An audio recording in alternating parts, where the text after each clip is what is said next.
TV, keeping you in the know.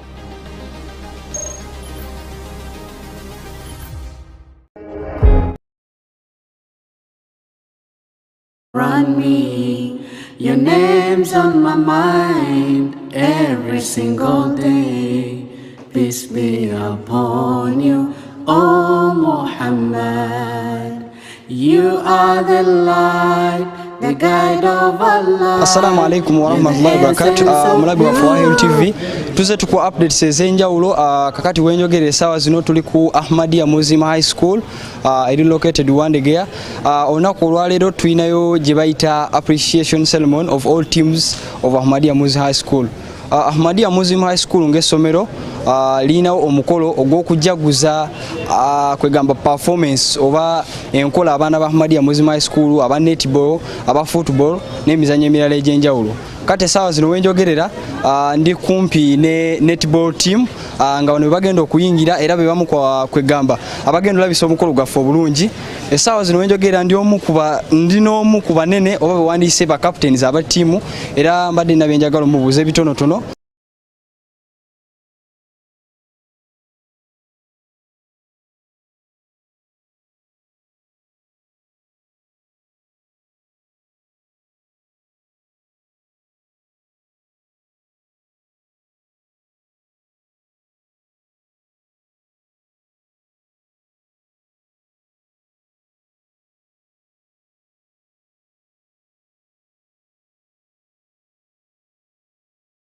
Omulabi wa Fawahil TV kakati wano wenjogerera bano be baana abali ku line aba netball eya Ahmadiyya Muslim High School. Ngabo tulaba nti bambadde bulungi banyumye era ngenda kwogera n'omu ku ba captain abeeko ebitonotono byatuwa kwegamba omulabi wa Fawahil TV otegere nti omukolo guno gwasanyu nnyo era nga tewandi gusubiddwa. Kakati captain wasiibye otya ng'onyumye? Nasibya bulungi ssebo, wasiibye otya?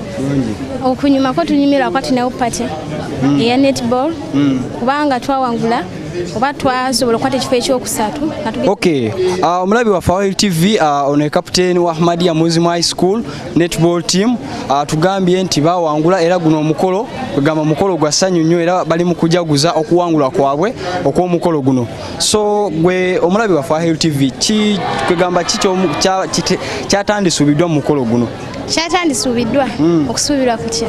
Kwegamba okukyenjogerako omulabi wa Fawahil TV kyenjagala ategeere nti kikyatandisubiddwa okubanga ku mukolo guno taliiwo kuba kiba kirungi kwegamba n'abeerawo ku mukolo guno. Asubiddwa bingi byo bingi kuba tulinayo tugenda kyaza Amir Swahibu, tulinamu principal, tulinamu ba team officials aba netball, tulinamu ba players ne ba students. Kati omulabi wa Fawahil TV captain waffe atulambulidde bulungi n'agamba tugenda kyaza abagenyi abakulu ku mukolo guno. Tulinawo Amir Swahibu agenda kubeerawo ku mukolo gw'olunaku olwaleero ne principal wa Ahmadiyya Muslim High School saako ne baseeka ab'enjawulo abali mu Jamaat Ahmadiyya. Omulabi wa Fawahil TV sigala ng'otuninga tukyakwa updates ez'enjawulo nenga tewerabya nti olunaku olwaleero tuli ku mukolo ogugenda okuwa essanyu ku Ahmadiyya Muslim High School. Assalamu alaikum wa rahmatullahi wa barakatuh.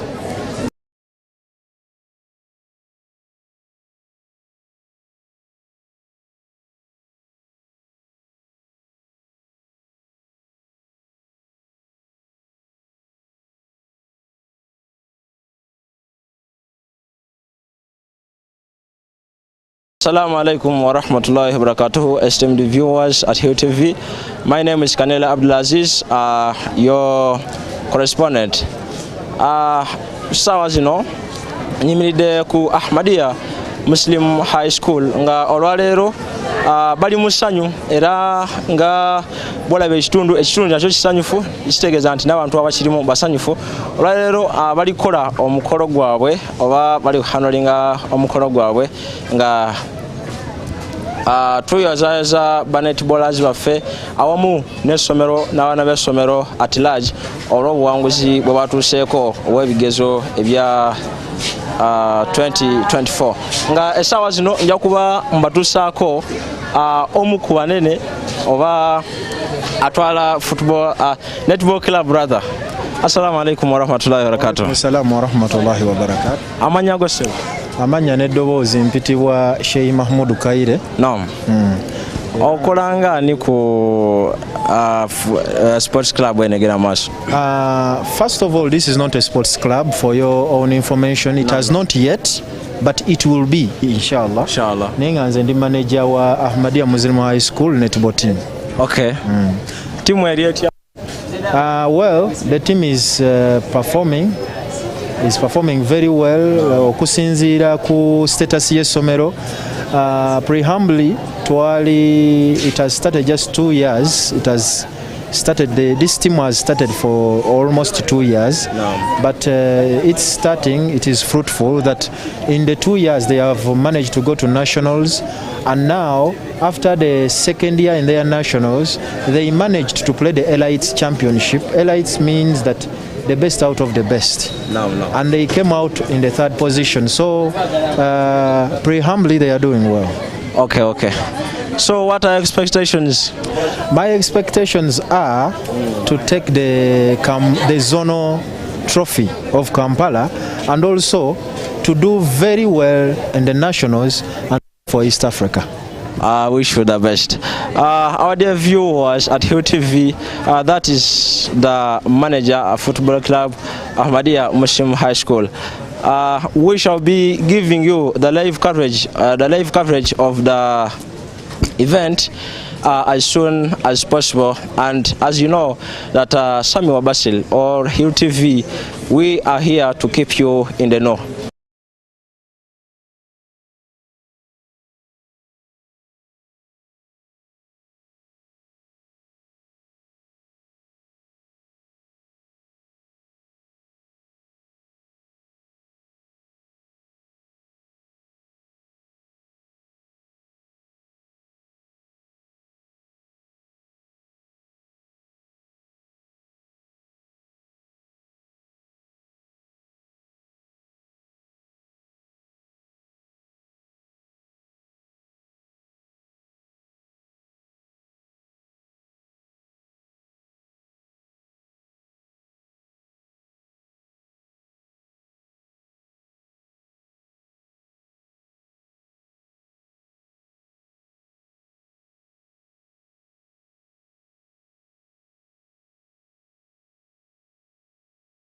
ينفقون نفقة صغيرة ولا كبيرة ولا يقطعون واديا إلا كتب لهم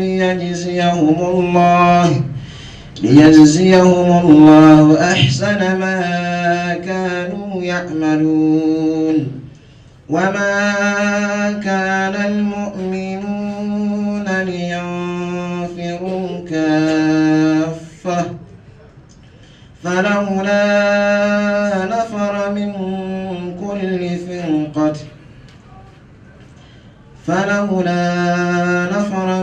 كل فرقة منهم طائفة ليتفقهوا كل فرقة منهم طائفة ليتفقهوا في الدين ولينذروا قومهم إذا رجعوا إليهم لعلهم يحذرون. Kingiriza shaitani agabanyizibwa kulwalina lya Allah omusazi ennyo ow'ekisekyenge abange mwe abakkiriza mutye nnyo Allah era mubeerenga mwabo ab'amazima. Tekyali kituufu eri abantu b'e Madiina n'abo abaali ebbali waabwe mu Bawarabu b'omugongo okwesigaza emabega w'omubaka wa Allah wadde tebandisinze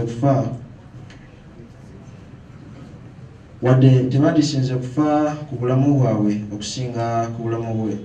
Ekyo lwakubanga bo tebatuukibwako nnyonta oba okukoowa oba enjala mu kkubo lya Allah wadde tebalinnya walinyibwa wonna awasunguwaza abatakkiriza era tebatuusa kukosa kwonna ku ku mulabe wabula kibawandiikibwako ng'ekikolwa ekirungi.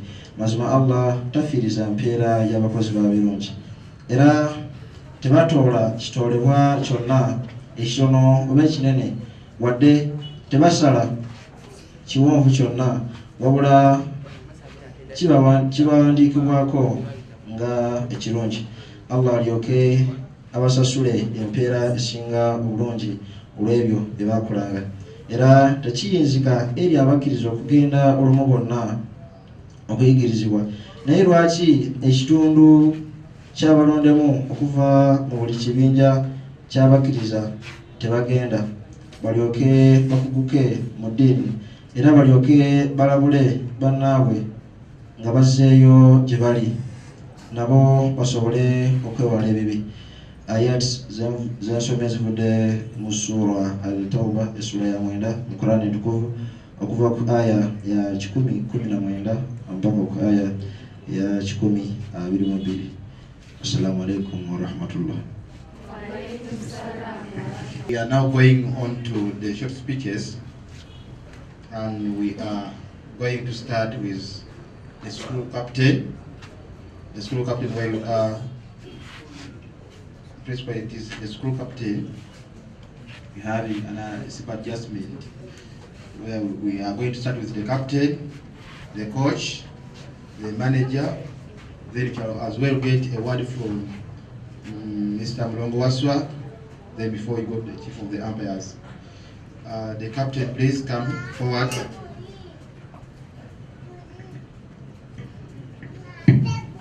Assalamu alaikum wa rahmatullahi wa barakatuh. Wa alaikum salam wa rahmatullahi wa barakatuh. My name is Nambiru Gloria Msinyafo, a captain of netball team of Ahmadiyya Muslim High School.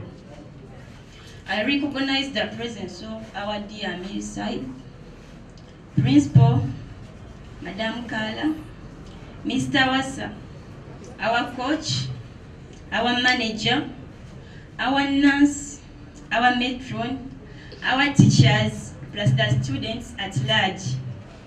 First of all, I thank Allah for the gift of life. I have 4 points to talk about, but allow me to use Luganda so that everybody can understand. Point yange esooka ekiteri ebifo bye tukampingiramu. Eno holiday ewedde twagenda tukampinga ekyotera, Amir yali atufuniddeyo ekifo. Twali tunatera okumaliriza kampu yaffe eyo, etufuna visitor, our teacher, Madam Chembe, najja n'atukyalira. Era madam twasiima nnyo, twasiimira ddala. Kati twali tukyali awo, Amiri waffe n'atutegeeza nga Allah we yamuyambye n'afuna ekifo ekyokumpimpi wamu n'essomero lyaffe, ng'ekifo ekyo kiri Bulenga. Amiri n'atutegeeza n'atugamba tugenda kubeera tukampinga mu ekyo ekifo kubanga kyekiniya ku school. So Amiri twasiima nnyo, twasiimira ddala era ndi musanyufu ku sermon eliwo olwaleero. Nsiima nnyo, nsiimira ddala. Point yange ey'okubiri egenda ku situations etusanga tuli mu kampu. Nga mwe mumanyi nti tubeera awantu nga waliwo challenges. Kali naffe tulina challenge etusanga eyo nga tuli mu kampu. Naye nebaza aba students bannange oba ba corporals bannange abagumidde buli mbeera ne basobola okumalako kampu eno gye tuyiseemu. Nze mbeebaza olw'ogwo omutima gwe mulaga era nsiima nnyo, nsiimira ddala. Era mbakubiriza nti nsaba mugenderaawo musobole okuba nga mukola training bulungi nga mubalansinga wamu n'ebitabo. Ensonga yange ey'okubiri, our dear principal, nyimidde wano mu maaso nga nkusaba nti bwe tunaaba nga tulinawo tournaments ez'enjawulo, mbadde nkusaba otuwenga abayizi bannaffe batuwenga support nga tugenze ku ezo tournaments. Then n'ensonga endala, our dear principal, nkusaba tiwatyo tuba tugenda ku ezo tournaments tubeereko n'omusomesa omu sobola okumanya nti tetuli feka as netballers zola tuli wamu n'essomero nga tugenda n'omusomesa oyo nga tubeera naye at least 3 weeks. So ekyo principal nkikusaba nga ngenda okusiima eri kochi waffe nkwebaza ebirungi by'otukoledde ne training gy'otuwa ennungi ey'amaanyi nekwebaza omutima ogwamu ne counseling and guidance gy'otuwa kochi waffe omulungi tukwebaza nnyo tukwebaliza ddala. Nenzita eri manager waffe manager omulungi manager tukwebaza nnyo mu buli mbeera yonna gy'otubeererawo nga tuli mu kampu nga tuli wano mu biseera enjawulo bye tuyitamu ng'otubeererawo naawe Allah akulamuzi n'ekisa. Nenzita eri Nansi waffe Nansi omulungi Nansi oyo atubeereddewo mu kampu n'afaayo okulaba ono alwadde ali atya n'afuba nnyo okulaba nga tujjanjaba nga tubeera bulungi. Nenzita eri awa metron new metron gwe twafuna metron naawe nkwebaza ku lw'omutima omulungi kubanga obadde ofaayo ng'otukeza n'otuzuukusa ku makya nga omanyi okeera tekuba kwangu naye omukazi oyo abadde atuzuukusa bambi metron nkwebaza. Awadya beloved principal nkwebaza okuba nga atuwa abantu bano ku ttiimu kubanga batuyambyeko nnyo era batugaseeko ekyamaanyi. Nenzita eri madamu Kaala tuli basanyufu nnyo kubanga tuli nawe olunaku lwa leero era tukulisaayo gye wavudde mu World Cup. Twebaza ne Mukama eyakutuusiza wano obulungi. Tukwebaza olwakaddewo akalungi k'otuwadde madamu Kaala. Then ne Mr. Waswa nawe tukwebaza okuba ng'ofiirizizza akadde kano n'obaawo naffe ku mukolo guno ogwa leero. Then nenzita eri bateachers aba wano of Ahmadiyya Muslim High School. Bateacher baffe mbeebaza omulimu gw'amaanyi gwe mukola olw'okutusomesa ne counseling and guidance gye mutuwa era ntwebaza ne Allah yasomeseza abaana baffe okuyita obulungi ebigezo naffe insha Allah tujja kuyita bulungi teri n'omwajja kugwa. Then nengenda eri our beloved principal tusiima ate yatusiimira ddala support gy'otuwa by financially byonna principal tukwebaza n'olunaku olwaleero kubanga gwatutegese obulungi okubeera bwe tuti era tuli basanyufu nnyo principal.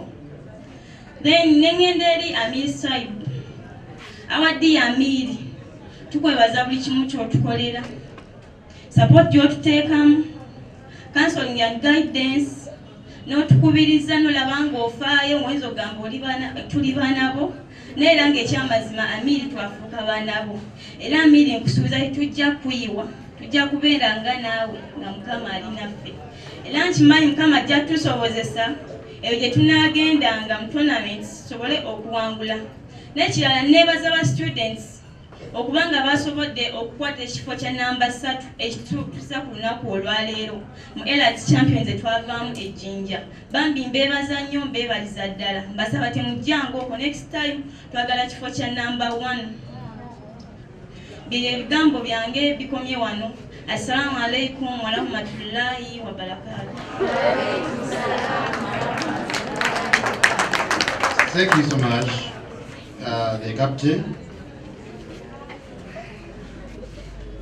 Over that, I want to invite the coach also to have a word to us on this number event.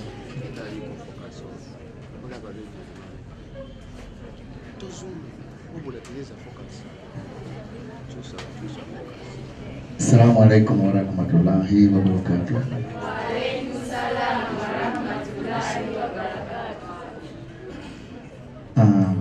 So principal twebaziza nnyo olunaku luno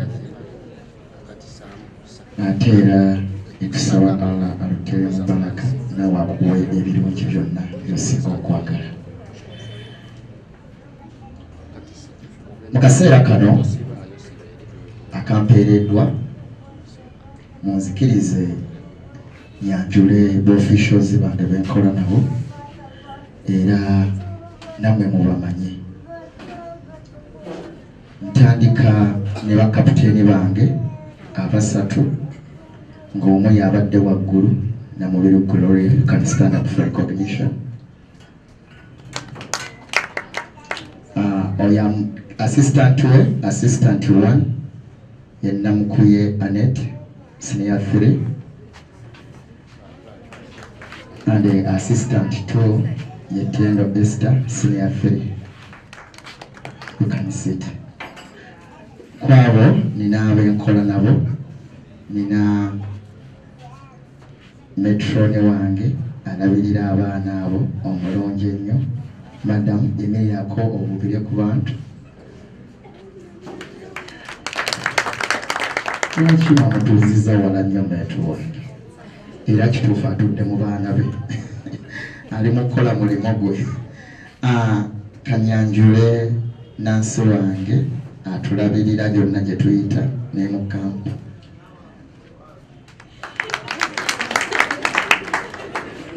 Nzikirize mbanjulire maneja wange owa ttiimu abawe ku salaamu.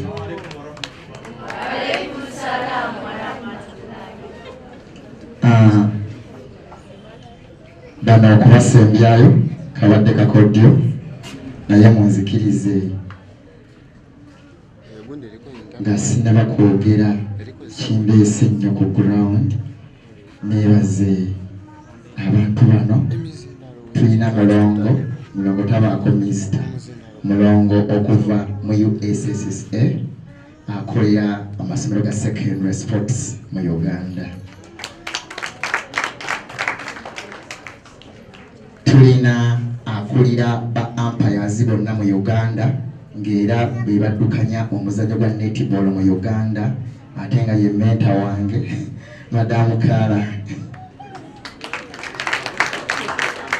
She is a national instructor.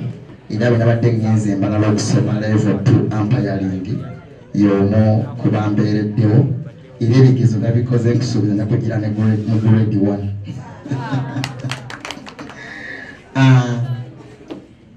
Sebo ani sinaawe nyiza ate gwe kuteeka kuba ate gwe wava mu kubeera muzadde waffe oba ne tukuteeka mu ddaala ki.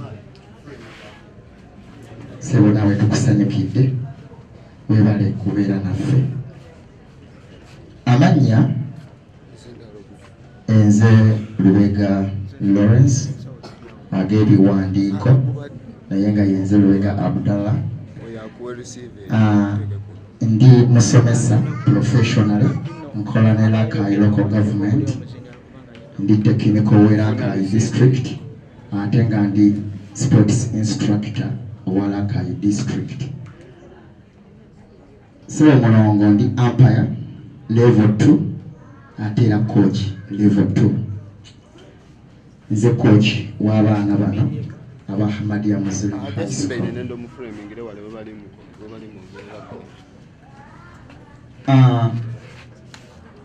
Butuufu emusajja kunsonyiwa mu katono naye mulimu ekintu kyesibadde sisuubira era n'olumu olaba ekintu nekikuyitirirako kubanga nange nabadde bize nnyo naye akasimu bwe kambiseemu ne ngamba no, I have to be there with my girls and my school as well. Nga tutandika ekintu kino tebyali byangu kubanga nze okujja wano nga waliwo banetballers babiri abasigadde baali babasi naye nga si bazannyi nga tulina okulwana nnyo okubafuula abazannyi. Entandikwa teyali nnyangu naye ffe ebintu byaffe bibeeramu nnyo Katonda. Omulundi gwaffe ogwasooka ogenda mu mpaka za USSA kuba madamu aŋŋambe kyabeerawoko emyaka emabega eyo wayiseewo ndowooza emyaka esukka mu 2 naye our first attempt twali tugenze nagezesa tulabe we tukoze eki we tutuuse naye naffe twakyewuunya bwewuunya okuba one of the best 5 in Kampala City ate ne tukiikira mu mpaka za Uganda netubeera in the one of the best 40 in Uganda. Uganda ekolebwa amasomero agasukka ndowooza mu 14 aga secondary gali mu 8 naye our first attempt ever we managed to attain the 36th position out of the 84 teams that participated all over Uganda. That was our first attempt. twalaba bisoboka tugamba mwattu tukola ki mwattu tusobola netuddayo ogwokubiri bw'oyingira bw'ova waggulu eri n'oyingira asatu agasooka teriba byangu tewabaawo munafu awo tewabaawo munafu so twavopinga netuva mu 36 netugenda mu 28 mu Uganda netugamba awo tugenda tukola ki tugenda tusembera nja kwebaza nnyo mulongo yatugamba okwetaba mu elite netulaba nga era amaneja wange yakiŋŋamba tugenda mu elite cup nagamba kale katugende ne bwe tunaasemba kasa tunaaba tuzanye ne bachampions baki ba Uganda temubaamu munafu temuli munafu naye Allah yatusobozesa tiimu yaffe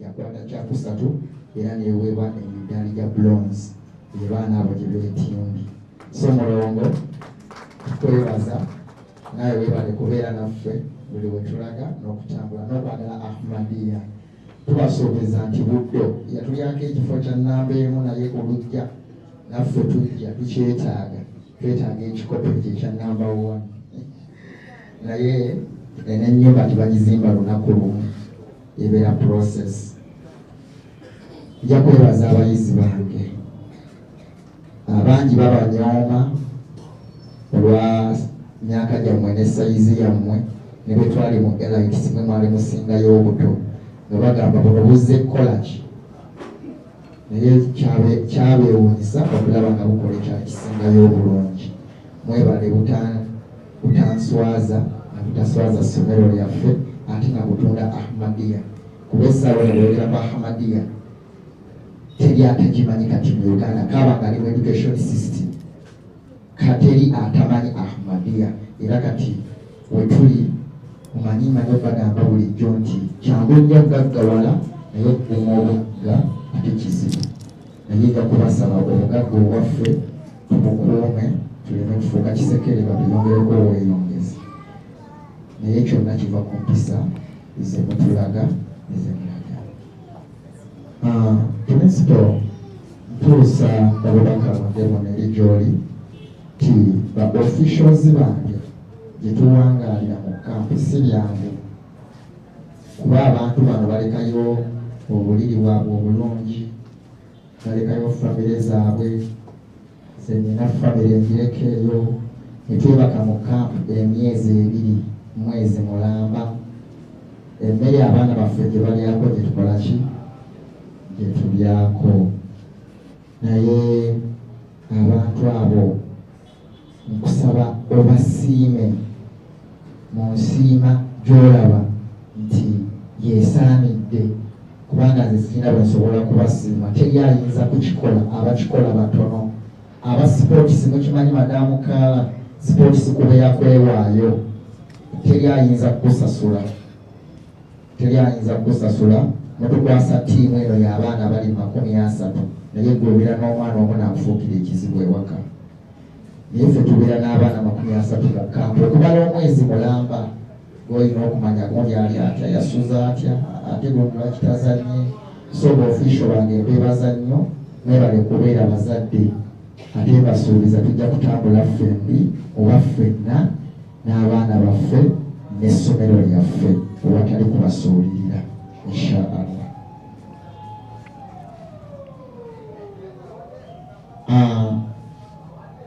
Muzikirize mbanjulire kooki wange Amiri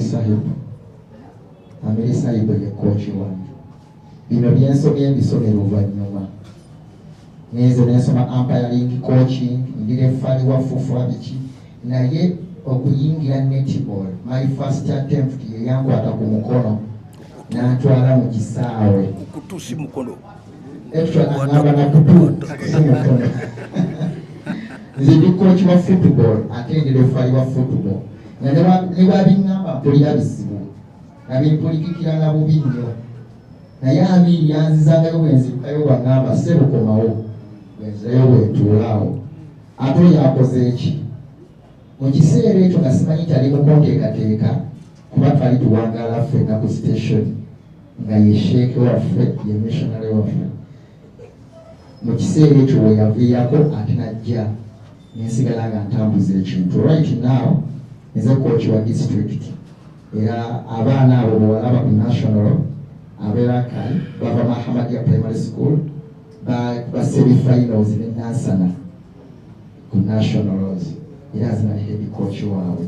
So Amiri ekintu saakiwummuza nasigala nkitwala mu maaso era tiimu ye ya primary district yagiroze okukiika mu Buganda Cup yegenda okukiikirira district tujja kubeerayo inshallah.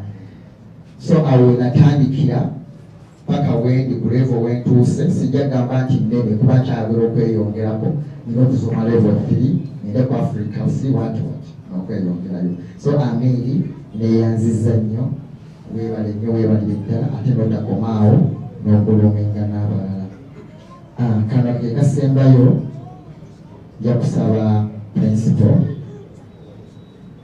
ne staff yaffe nga bwe tuli nti tuyambe nnyo abaana bano kubanga omulimo gwe bakola si mwangu. Abaana bano omupiira bagufunamu obulema. Nyina abamu ku bo nga taliddamu kutambula normale nga bwe yali atambula nga joint yakyuka. Bawaayo obulamu bwabwe ku lw'essomero, bawaayo obulamu bwabwe ku lw'essomero. Najjamu obulema naye ng'afiirira ki? Ng'afiiririra ssomero. Abaana bano tetumanyi gye tuyinza okubayambamu, bagenda mu tournaments naye ngeno lessons zigenda mu maaso.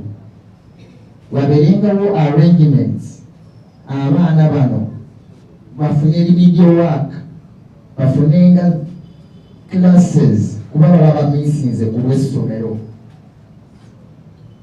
Okuba akalango ka Ahmadiyya Muslim High School ku TV buli gwe bakayisawo oyinza okasasulira emitwalo 22 oba 3 ku TV, naye bano abaana bayimirira ku muzindalo. Twabadde Jinja ne bagamba Ahmadiyya Muslim High School mukkirire mwambale emidaali nga buli omu yeebuuza Ahmadiyya esangibwawa,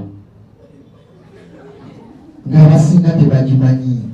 Nga ne bamugamba nti mu Kampala side ki teri kalango kasingaako, naye ng'omwana awaayo obulamu bwe bwonna. Bakyali bato nga bwe mubalaba naye bawaayo ekisingayo. So bambi tetubamalaamu maanyi, tubongere bwongezi baali tubawe support. Tiimu bweba etambudde efune support y'abasomesa abawera, efune support y'abayizi abawera, naffe buli tuwulire nti essomero lyaffe tutambula nalyo wamu. Courage eyo tugyetaaga eyongeremu omudigido. So naffe tujja kubeera abasanyufu ng'ekintu ekyo kikoleddwako. Nja kusaba bagamba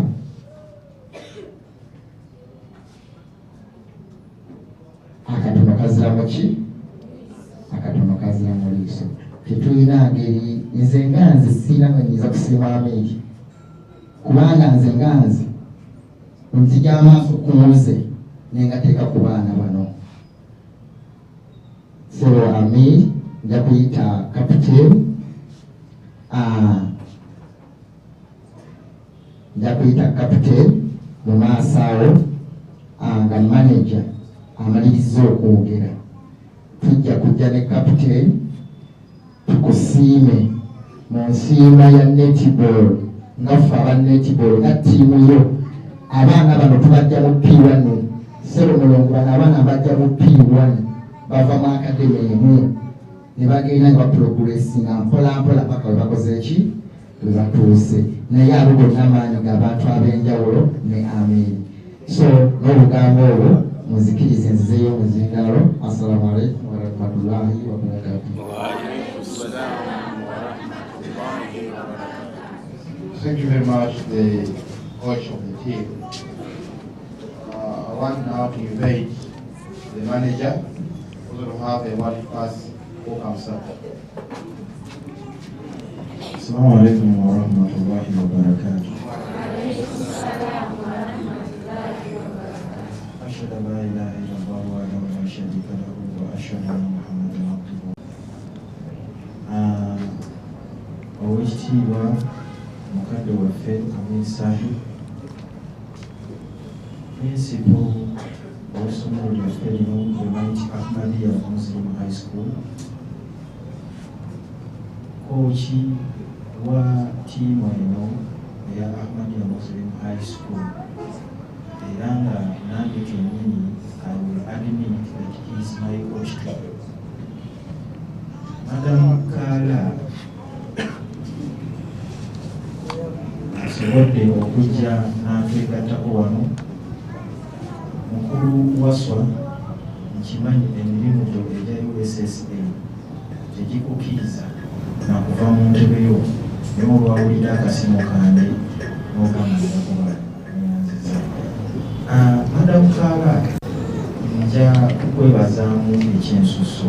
Okusookera ddala nafunira ddala essanyu ly'amaanyi bwe nalaba tekiniko eyali egenda ku World Cup, Netball World Cup, nendabako erinnya lyo.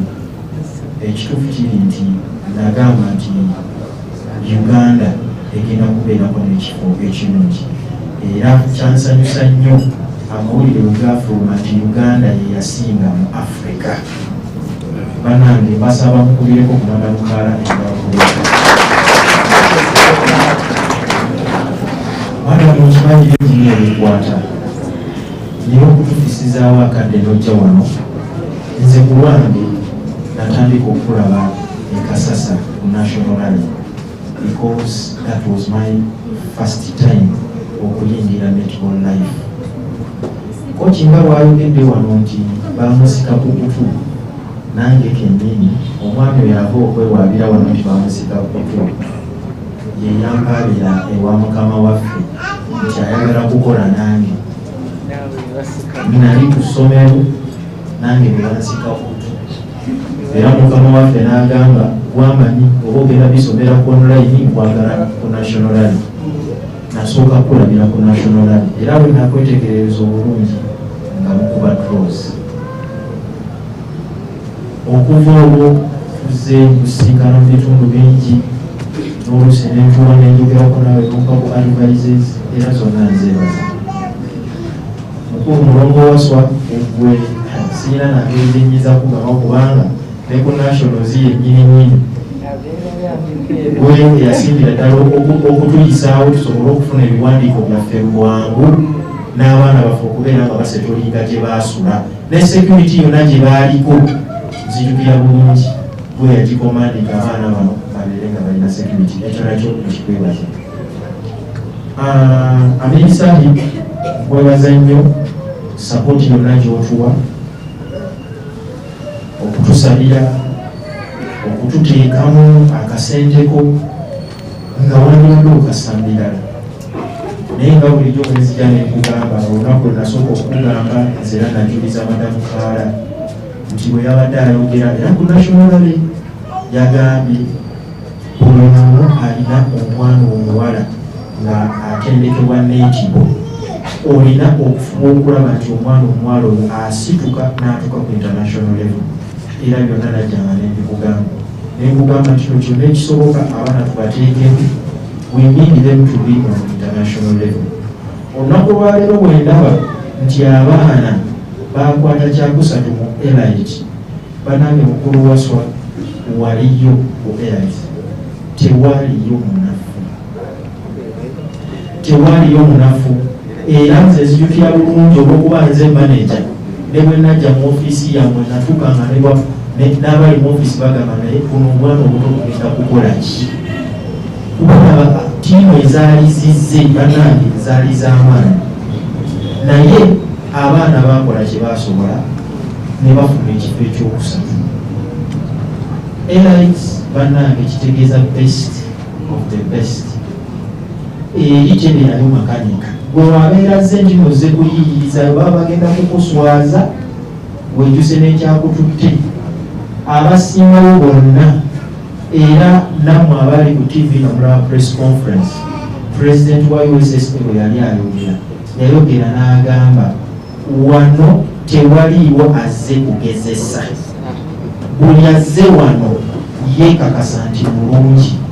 So be very happy mbadde nja kusaba abasitudenti nga mwekubireko mu ngalo okubeera nkino okubeera best of the best ate mwe mwakwata kyakusatu mwekubireko mu ngalo okubeera. Then nja kwebaza principal olwa sapoti yonna gyotuwa okutusabira okuteekamu kyonna kyotuteekamu okwadivaizinga abaana na byonna. Sometimes waddemu nkyekingangako ku simu baana bali batya byonna mbyebaza naye era nja kusaba twongeremu bannange principal fe tetukolera kampu sikomera nti nno tewakkirizibwayo omuntu mulala yenna kujja kulambula baana. Mu kusooka bwe tubeera nga tukoledde wala kiri reasonable nga bwe twali ekyotera naye nemanengulenga netumalamu omwezi mulamba nga tetufunyeyo any teacher okujja okukyalira ku baana abaana basitulira ebbendera y'essomero. Principal mbadde nja kusaba ekyo ekintu kitereezebwemu gye tukolera campusi si makomera nti abasomesa tebakkirizibwa kujjayo. Once a teacher comes era abaana bajja kumwaniriza bajje mujje mulambule ku baana bano abaana mujje otuleko naye omubuuze nti embeera eyeeta omwana afiiringa nti noono omusomesa azze muzadde wange naye okubeera eyo nga tuli banaffeka kooki maneja naasi netroni nemubeerayo omwezi negukuba nemukuba ogwokubiri nemutuka nogenda okukomawo nga mufunye bronze era newabulawo omusomesa ajja okugamba nti bannange mwebale bannange ekyo kituukemu ate nga ku busobozi bwa principal mukakasa kijja kikyuka. Eri nja kwebaza abasomesa. Abasomesa baffe bano waliwo ebimu ku biraga nti kituufu omulimu gwabwe bagukola. Waba sometimes wadde kooki ayogedde nti omuzadde abeera n'omwana omwe waka n'amutawaanya. Ffe twalina abaana bali mu 3 nga tuli abantu 4 naye tetubakontaininga. But at the same time abasomesa they handle more than 300 students. More than 300 students. Kati okubakontaininga nti naffe tusobola okukwatamu abaasatu ne tubatwala mu kampu ne babeera nga nabo batugondera ne tubagamba. Ekyo kitegeeza nti abasomesa bakola omulimu gwabwe. Bannange nja kusaba abasomesa temussa mukono, kuba bosiza omukono wansi tebagenda kunenya mwana oyo, bagenda kunenya ggwe.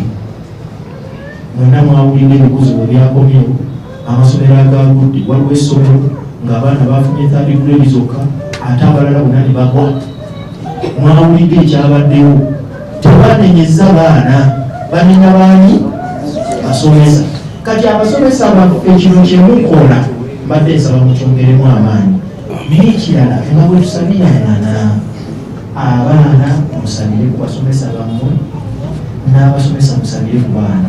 Abaana mulina osabira abasomesa bammwe kubanga balina gye bava, balina bye bakola. Kati gwe bajja bonna nonakuwa obudde bwe n'olowooza nti talina balala bayinza kumalirako obeera mu nsobi. Olina okubeera ng'omusomesa omuwa utmost respect. Respect eyo bw'onaagimuwa naawe Katonda ajja kuleetayo abantu abagenda okuwa respect.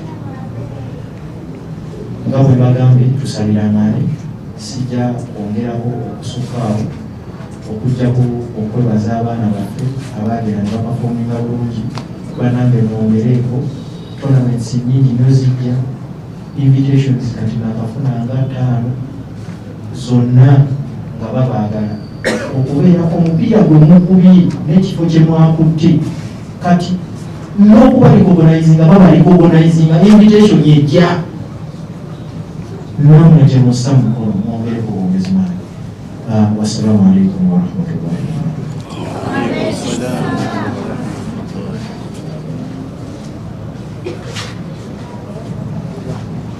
mpeereddwa omukisa guno nga sinava waggulu okuyita mukulu wasswa ajje abeewo obugambo bw'atuwa eno oluvannyuma Madamu Kaala naye ajja kuba obugambo bw'atuwa. Okay, kasooke tumale okupresentingira Amin Sahib ekirabo captain mujje.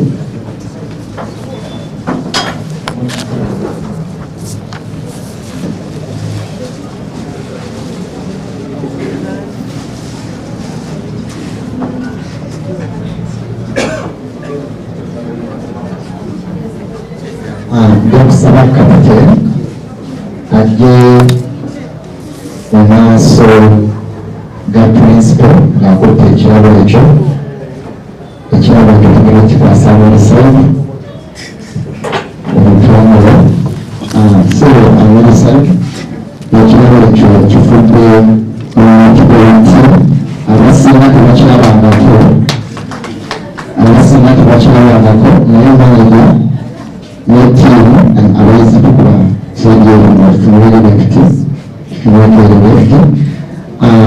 tusobole okuyimayo ekirabo ekyo ebbanga lyetutambudde nawe ate era netusaba Allah netusobozesa tuyongereyo nawe ofune ebisingako ebyo naye ekirabo ekyo kitusiimire mu bukono bwakyo ekivudde eri mukibati. I receive it from you. Thank you very much.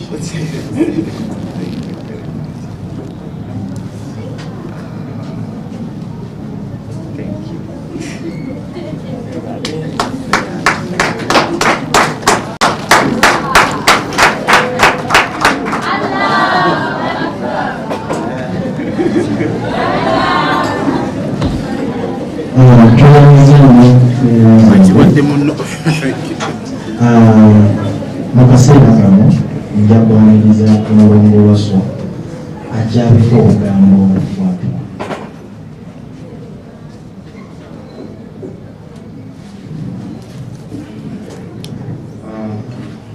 Thank you very much.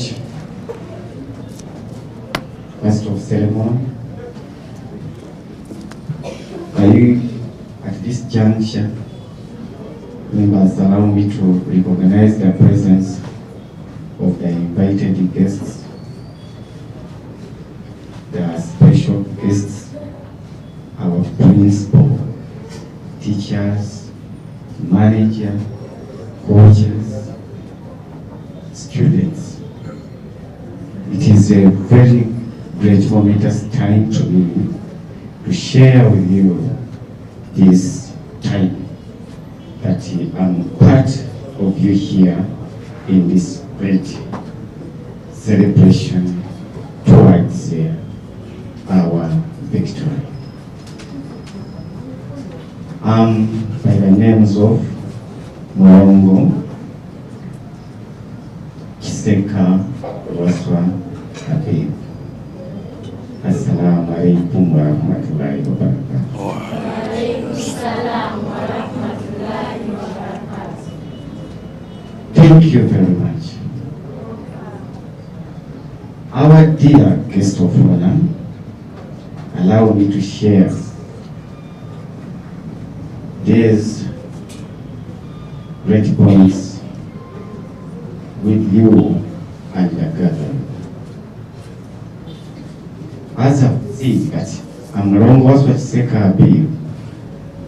I'm a teacher by profession. Happen to be the teacher of Oxford Muslim High School in Kawempe. At the same time, I've just completed my bachelor's law. I'm working with the Uganda National Secondary School Sports Association. That is USSA. I'm so happy to be here. On top of that, it is not a surprise me to stand here because this is Kampala. I'm the chairman of Kawempe District Sports Association. At the same time, I'm one of the people who govern the body of the Kampala Regional Sports Association, where Ahmadiyya belongs. I'm so happy to see that every time I hear Ahmadiyya progressing. I remember very well, we are in Kabul. Yeah. It was my first time to watch a very wonderful and interesting match of Ahmadiyya, and I was so surprised. I know that, hey, this is Ahmadiyya. But I used to know people communicating, Ahmadiyya. In the future, it will be a very tough thing knowing Ahmadiyya, no, don't think. But me, I went there on that match. I think the players know I was somewhere in the corner. There is a certain coach of Chitende who told me that Moron, that team is going to beat up all the teams of Kampala.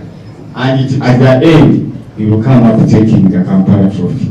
I said, no, Agama, you be here and watch what is going to happen. For sure, you need to get yourselves because you are great and promising players for future. I'm telling you, we have been in sports for so long. I know. And now I've just come to know, because I told him that it might be an academy and maybe they are getting some players because they were there doing things. It's almost the same. He told me that maybe he's having, now the coach just said that they are coming up from somewhere, then to the next level. Please, you keep up. Keep that thing. Keep that thing. There is a lot of money in sports. And I'm telling you, and I need to thank your managers and your coaches who have done everything that you do what you are doing. Clear? So, by that time, we thought that me, like the version of being at the national level, I thought that no, in Kampala, there is that, because President's vote, just to say that he have invited this team because of its performing. Now, I shared with them, President said, in Kampala, can you please identify the outstanding, the good performance of teams when we are in Kabul? I shared with him, I said, we have Ahmadiyya. That's why I even called that you received a special invitation from the president to be part of the Elite Games in Jinja. So please clap for that, because I'm telling you, it is not so easy to go and play in Elite Games. Those are big teams. And indeed, the president and the whole team surprised to see that the invited team, the way they perform, really, thank you for the good representation of the Kampala district. Thank you very much. Me, as of the Kampala region leader, I'm so happy with you. Please continue. Members, that is all of the prayers. This goes to teachers. Teachers, thank you very much, because you always encourage these young learners that please, in sports there is a lot. Can you please go? We thank you so much for that effort you put in, that made our young learners to progress in sports. Oh, we much know that we are strongly here for academics, but we can bring in other more cultural activities where we go participate in sports. So we should not forget the strong point of academics. That's why the ministry is education and sports. Although things must learn together. Don't think that me, I'm already superior, the captain, people they are now yearning for me, you forget studies. No. Although things must learn together, sports and education. So you should not forget, because you are here strongly for academics. Then I thank the technical team. Please, thank you very much. You know, I call Mommy, I call her Mommy Kara, because we used to work with her time back in Nachivubo, Uweya, in Uganda, everywhere.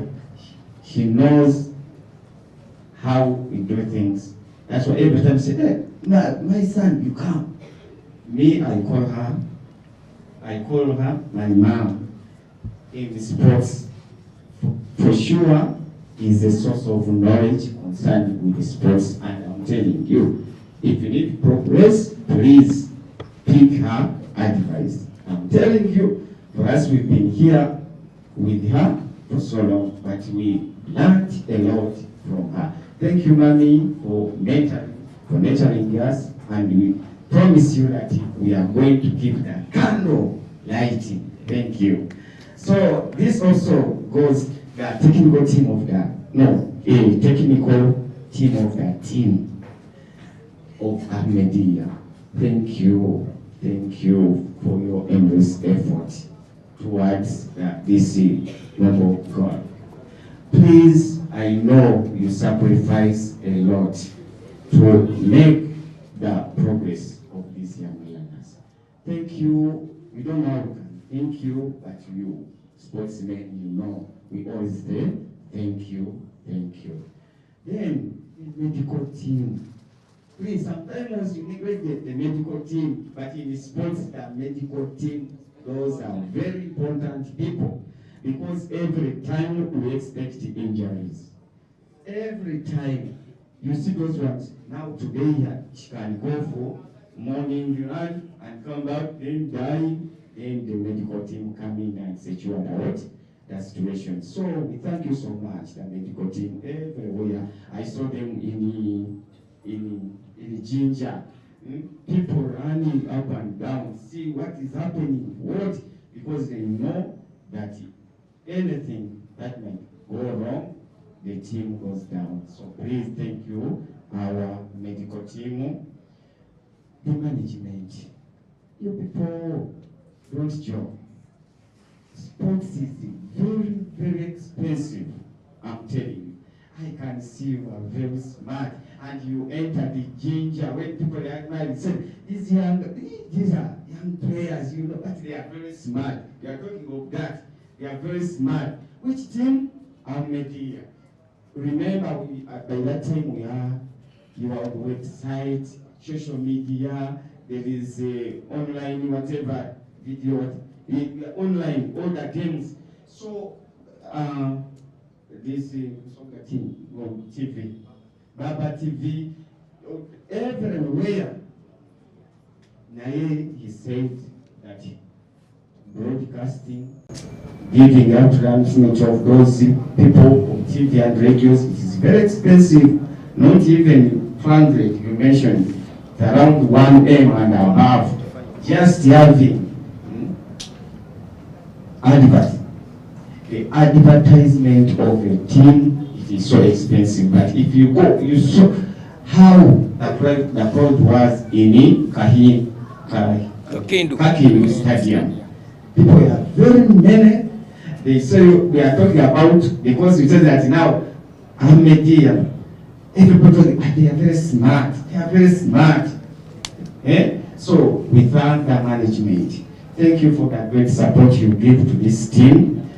The way they work, the way they have mentioned of camps, all of that is money.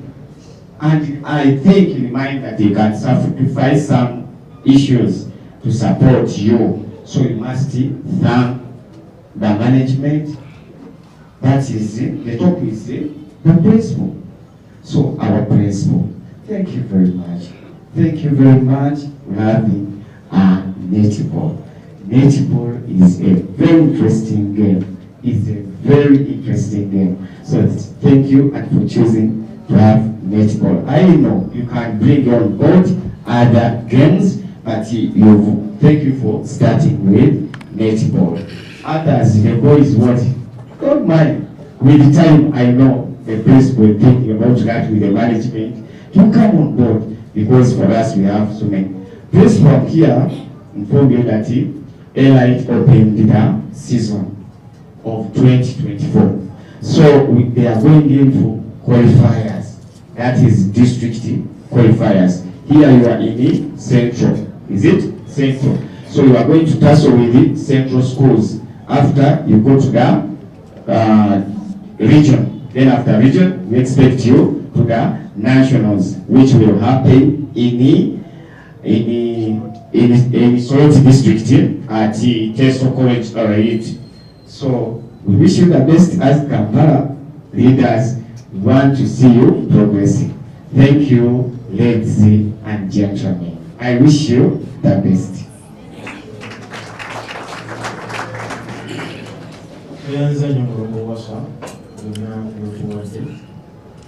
Mu kaseera kano munzikirize mpite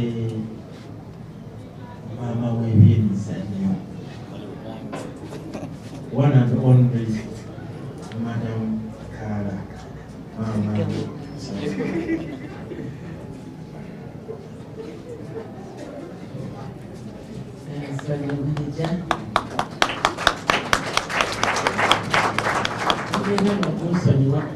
there is a greeting again a mass because I belong to the other community. Mukama waffe yeebazibwe. Mukama mulungi obudde bwonna. Thank you very much. Several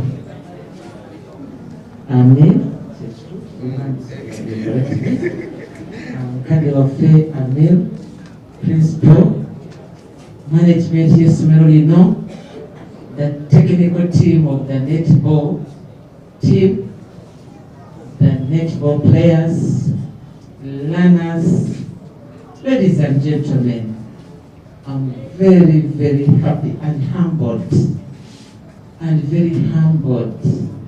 to be before you, because I'm nobody. Because you know, this was saying, Mama Kara, I'm really nobody. So I'm really humbled, Mukurani, to be before you. I'm very, very happy, and I thank God first for the gift of life, that we are here. Not because we are so important, but because of God, that we are still alive. We have to thank Him. I take this opportunity to bring greetings from the netball fraternity. When I received a call, when the manager called me, I called someone. The managers called me that there is a function to thank the girls. I was a bit weak health-wise, but I said I have to be there because I'm impressed with Ahmadiyya. Ahmadiyya, I'm really impressed with your performance. I'm going to start by thanking the captain. Ngambye mulobo katoti, umwana ono kali, and so sister to stand and present as she did captain. Thank you very much. You're not going to end there. Now I'm picking on you from there. Mulobo kato, next training, USSA training, she has to attend.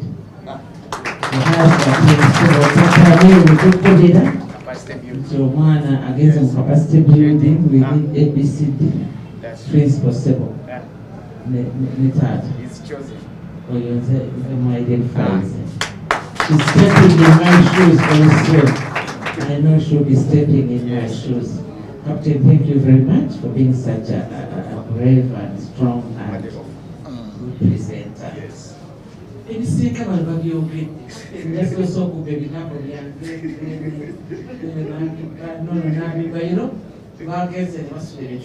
when I was preparing to come here, remember what I had to say. But we are crowning all this by saying thank you. Today is to say thank you, not to you only, but whoever has contributed to this success. It's the one we are saying thank you to. We took the elite principal. We took the elite team when the manager, coach, omolongo. But what we do is I want to form the men of talent. Aluwa mama avunani zibamufumbi. Tell you, no nisipanga mukamera ko mukyalo mulaba avunani zibakomere oba omusajja akwera akawunga kafu. Those people are very, very important principal. We need to thank all of them. Metu yetudeyo. Metu tomulao. Metu, you are very, very important Jetus as a team. Thank you very, very much. Mama Musawo bakwebaziza.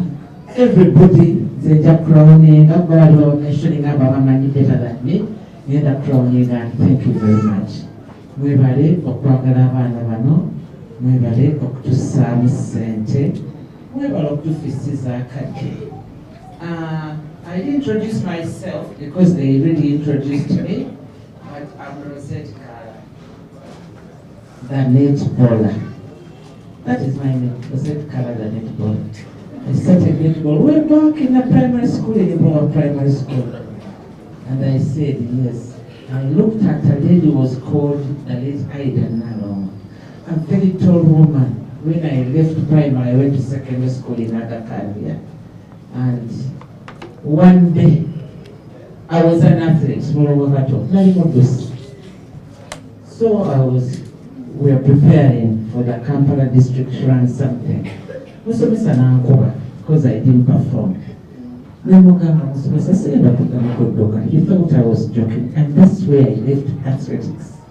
So these people are very, very delicate, and when she decides, she has decided, you really have to mentor, and nobody bothered to talk to me. But when I went to hide, you know, Aga Khan was a very big place. I found a corner, and that corner there was a netball pitch. And the coffee netball team was training from there. And there was a very tall woman, the late Ida Naro. So she said, hey, look at this Kaka. She's very tall, very tiny and tall. Do you play netball? I said, no, I'm an athlete. But why are you not running? Teacher Ankubi, do you want to learn this game? I said, yes, I want. I joined netball just like that. This one, I joined it. I never played netball in Uruba because it was not there. In Uruba primary, I was playing long tennis, table tennis, those indoor games. It's what we used to play. That's how I entered netball. But you people are very lucky. P2, P3 in the academy, they are giving me the skills. We are looking, I was in Buganda recently during the workshop, and the minister said, Buganda Kingdom, eyagala okutandika ku muzannyi ku mwana waayo ali wansi. Omwana ono asobola benefitinga from sports. We are not benefiting from sports because tunatandika late. When you start late, ozannyayo ekiseera kitono ng'oggwako. But when we start on you when you are young, by the time you reach 20, you are professional.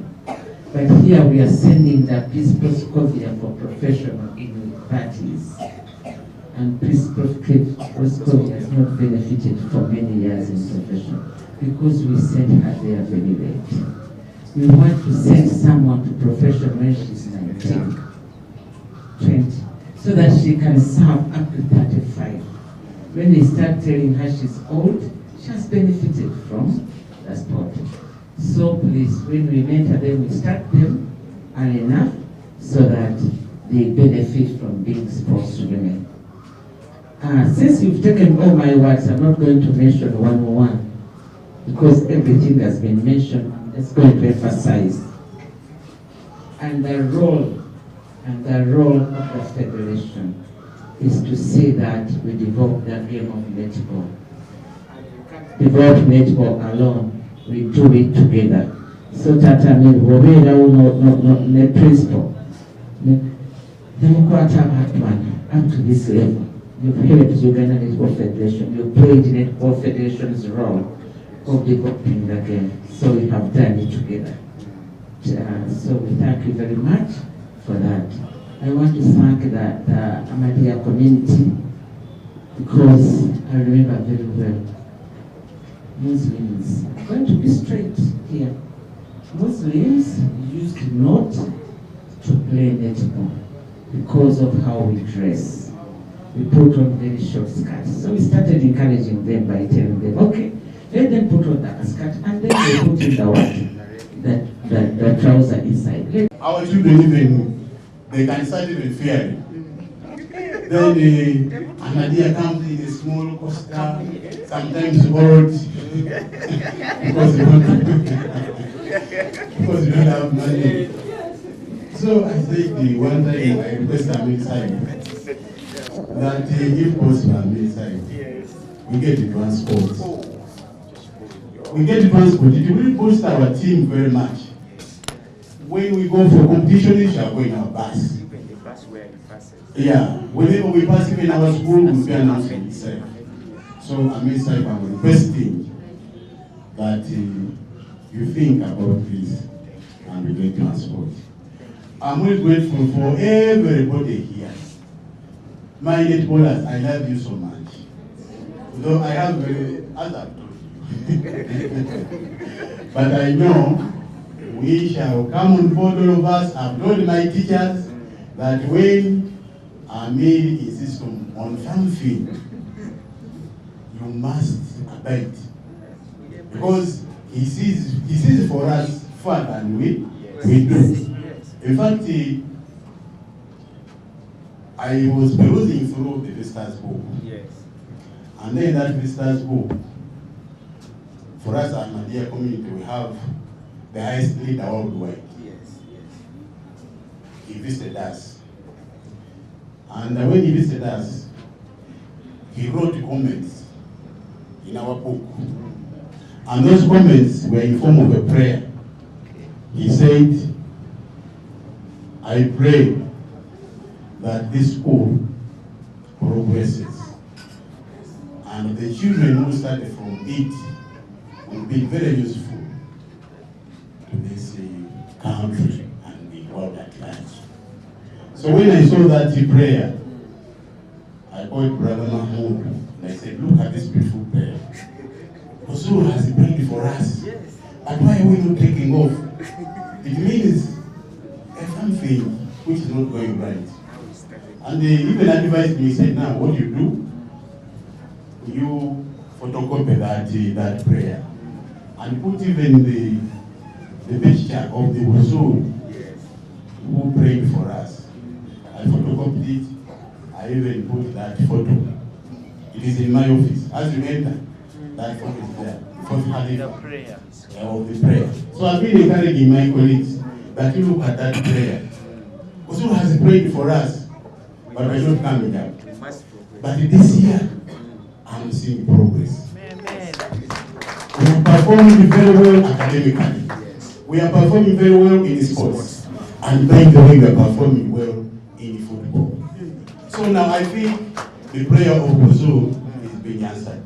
Let's continue praying for each other. Inshallah, the sky is the limit. Thank you very much for your attention.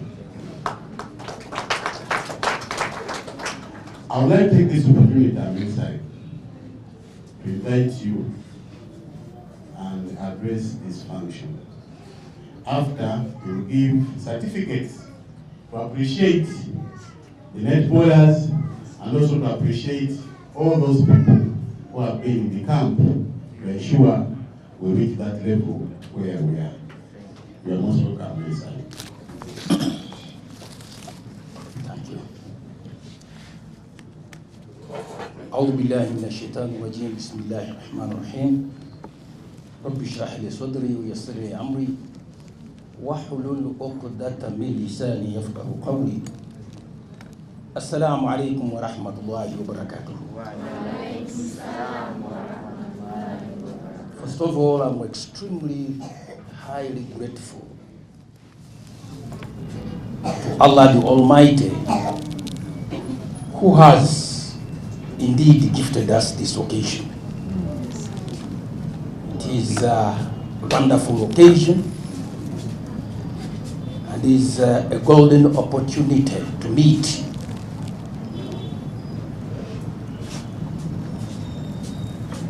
in the name of sports fraternity.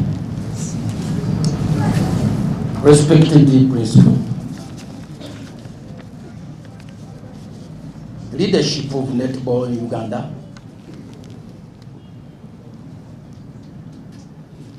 the coach of Ahmadiyya, my student,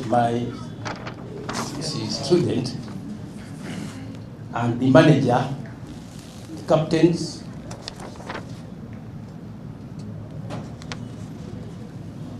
the matron, the nurse, teachers, and the staff. Indeed, I feel that I'm on top of the skies. To be sitting with such great personalities in the netball fraternity, plus the wonderful team of Ahmadiyya Muslim High School, teachers, the staff, and the students. This is something that has taken me by surprise. I never expected such an arrangement, to be sure. But being very frank, we should know that sports is the only relationship that cuts across all barriers. There isn't any relationship in the world that would subdue all our political, social, or economic differences, except sports. In sports, the noble and the ignoble stand together and brush shoulders, which is neither in religion, not in politics, and not in the economic, commercial spheres.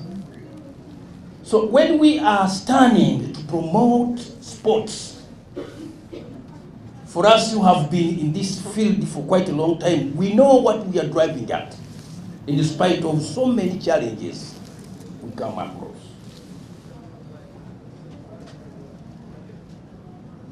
You see, it is not an easy task to piece together this ragtag army into a formidable fighting force.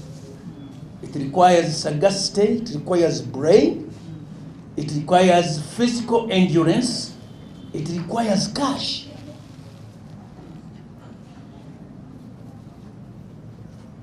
And it would be rather ungrateful to somebody, for somebody to think that me as Amir, using my personal resources to put into these children, maybe I'm preparing them to become my wives or my concubines. Such a thinking is so dirty that you cannot imagine.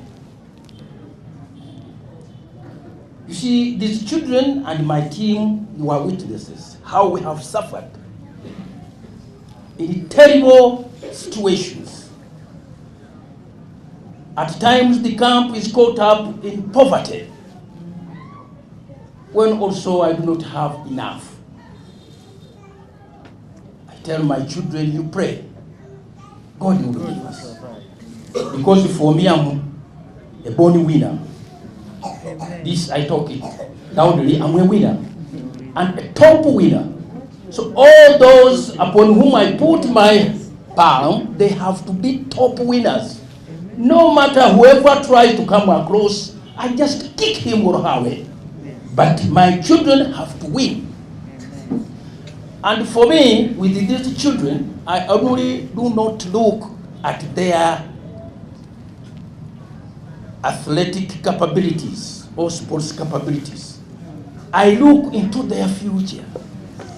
And this is the reason, because my background also was through such chances. I come from a very humble family, very, very, very humble, down to the earth, even below the earth, because on the earth itself it will be far enough for my family. But through help, sponsorship, I managed to achieve top-class education.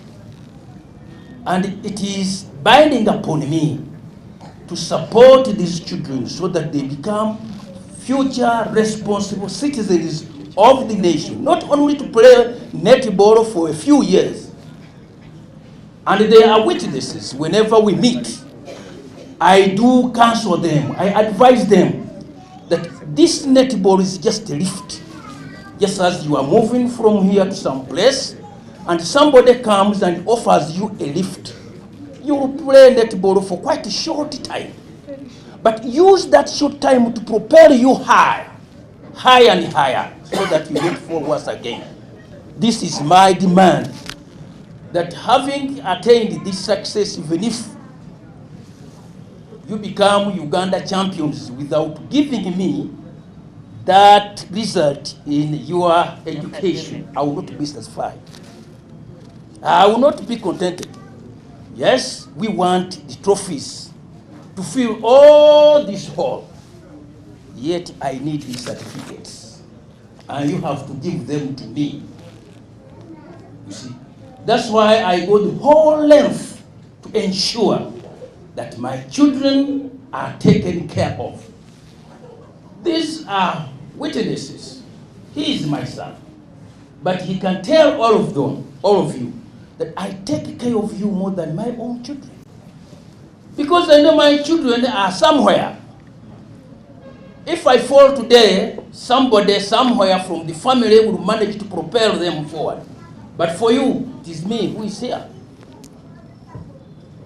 So, the reward I want from these two sections, the technical team and the children, achievement in the sports. I'm not only sponsoring these netballers, I have footballers here also. Full team. Even today we have brought some, how many? 12 from from P7 who are coming to join the team. 14. You see? So I have also footballers and netballers. We shall even try hard to involve other sports in our menu. You see? So that a vibrant society emerges right from down through sports, then to manage this country effectively. This is our effort, this is our achievement. We want, this is our target which we want to achieve. Nawe ensonga eyo bantu bangi mbebaza nnyo, nebaza abakulu abavudde ku kitebe ekya netball. Ndi musiimu nnyo, nebaza principal n'abasomesa okulowooza ku nsonga mu bwongo bwange nali sikirowooza nti essomero ya Ahmadiyya High School liizo kirowoozaako. Being very frank, okutuorganizingira omukolo bwe guti, because nga headmaster wagambye wabaddewo obumulumulu kwegamba we who are struggling trying to promote sports in the school, we are looked upon suspiciously. You see, with contempt. Abamu batuyita bakopi, tuli bakopi, n'abakochi bakopi, n'abaana bakopi, n'abazadde bakopi. So this is what they are thinking. But we have passed through this exercise a long time. They've been on the same okumala ekiseera. You see? Ono munnange nali Ekibale. I was transferred from Jinja to Kibale in the Rakai district. How did I join netball? I was a footballer and a coach in those old days. Naye nagenda okutuuka Ekibale, essomero lyaffe lya Ahmadiyya Secondary School, Primary School rather, lyali ye champion mu kitundu ekyo. And I was there for 2 years. I was just going to watch netball. I was not interested. After a few minutes, I go and watch football.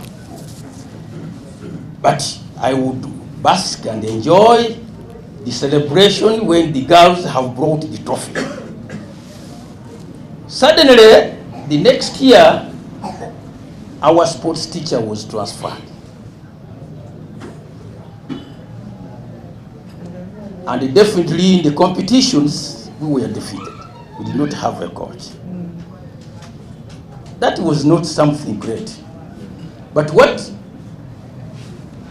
lighted in me, kindled in me the fire of fighting back was a comment from one head teacher of a certain school, which we have been defeating all the time. At that time when they defeated us, she said, Baba Debe Panka Panka. I felt that no, something is wrong. I have to fight back. From then onwards, I told all the girls, come, let me train you. I did not know anything about it. Nothing. But I said, I will train you and we shall win. So I gathered these girls. I bought a book about sports and I looked into all those dimensions, how to measure a proper playground. I sponsored that play, 2 teachers on the school premises.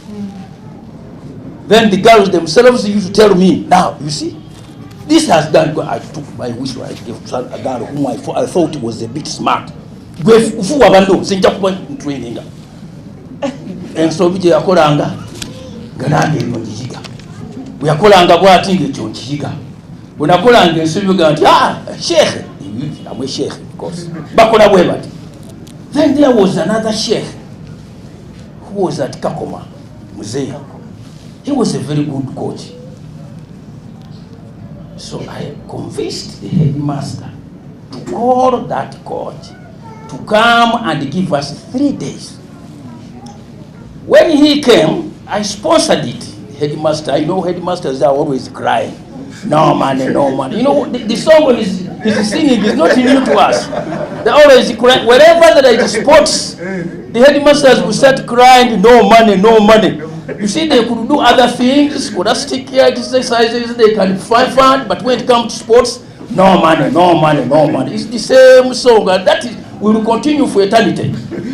So I sponsored it. The sheikh came and trained us for 3 days. I spotted 5 sharp girls and told them you should understudy whatever he says and whatever he does. I was also watching. After 3 days, we paid him. I said, just go back.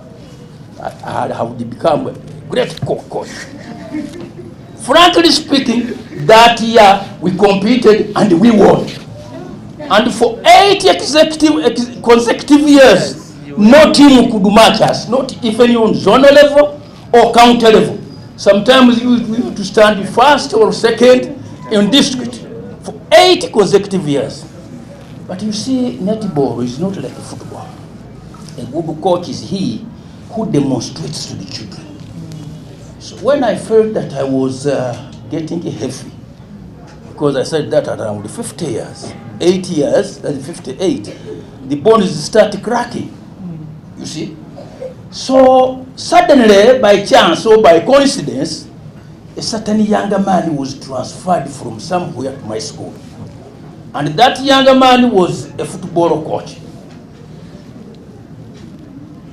I had been given special talent to select who can be a netballer. I just could look at a ball and say, this is a footballer. A girl, no, this cannot play netball. This can play. So when I looked at this young man, the way he was moving, the way he was demonstrating, I said, that is my target. And that was the Kotembega. He was there playing football, jumping. Practically, I caught his ear and brought him to the pitch. When he came on the court, I started telling him what to do. And as he used to get more used and attached to the children, go and instruct, stand this. When I look at where he was, he had already disappeared. After 30 minutes, I would go back again and bring him back. He started staying there for 10 minutes, 20 minutes, 30 minutes. At times, he could tolerate the whole practice. And by, he got interested. The first competition, I helped him, we won. Second competition, I left it to him, he was defeated. But he had already picked that interest in netball. Once you pick interest in netball, even if you are Ronaldo or Pele, you forget football. You never look at football. Once you eat that fruit of netball in your mind, you never look at anything else. There are so many rules, so many regulations, so many mistakes, but it's so interesting and fascinating. So when he got interested, I took my hands off. Here he is now. He has reached where I never reached, and I don't expect to reach. And I pray that he goes beyond. Amen.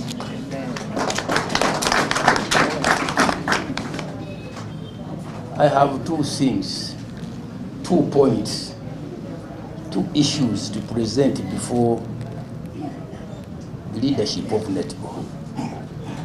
Throughout my life as a netballer, have majorly suffered 2 setbacks. I don't know how you will fix it. Maybe shall continue, I don't know. One is stealing players. I remember once in Chivale, I had a formidable team. We won. And the next year, a certain team stole all the 10, not stealing, robbing. It robbed all the 10 players. And I had nowhere to complain.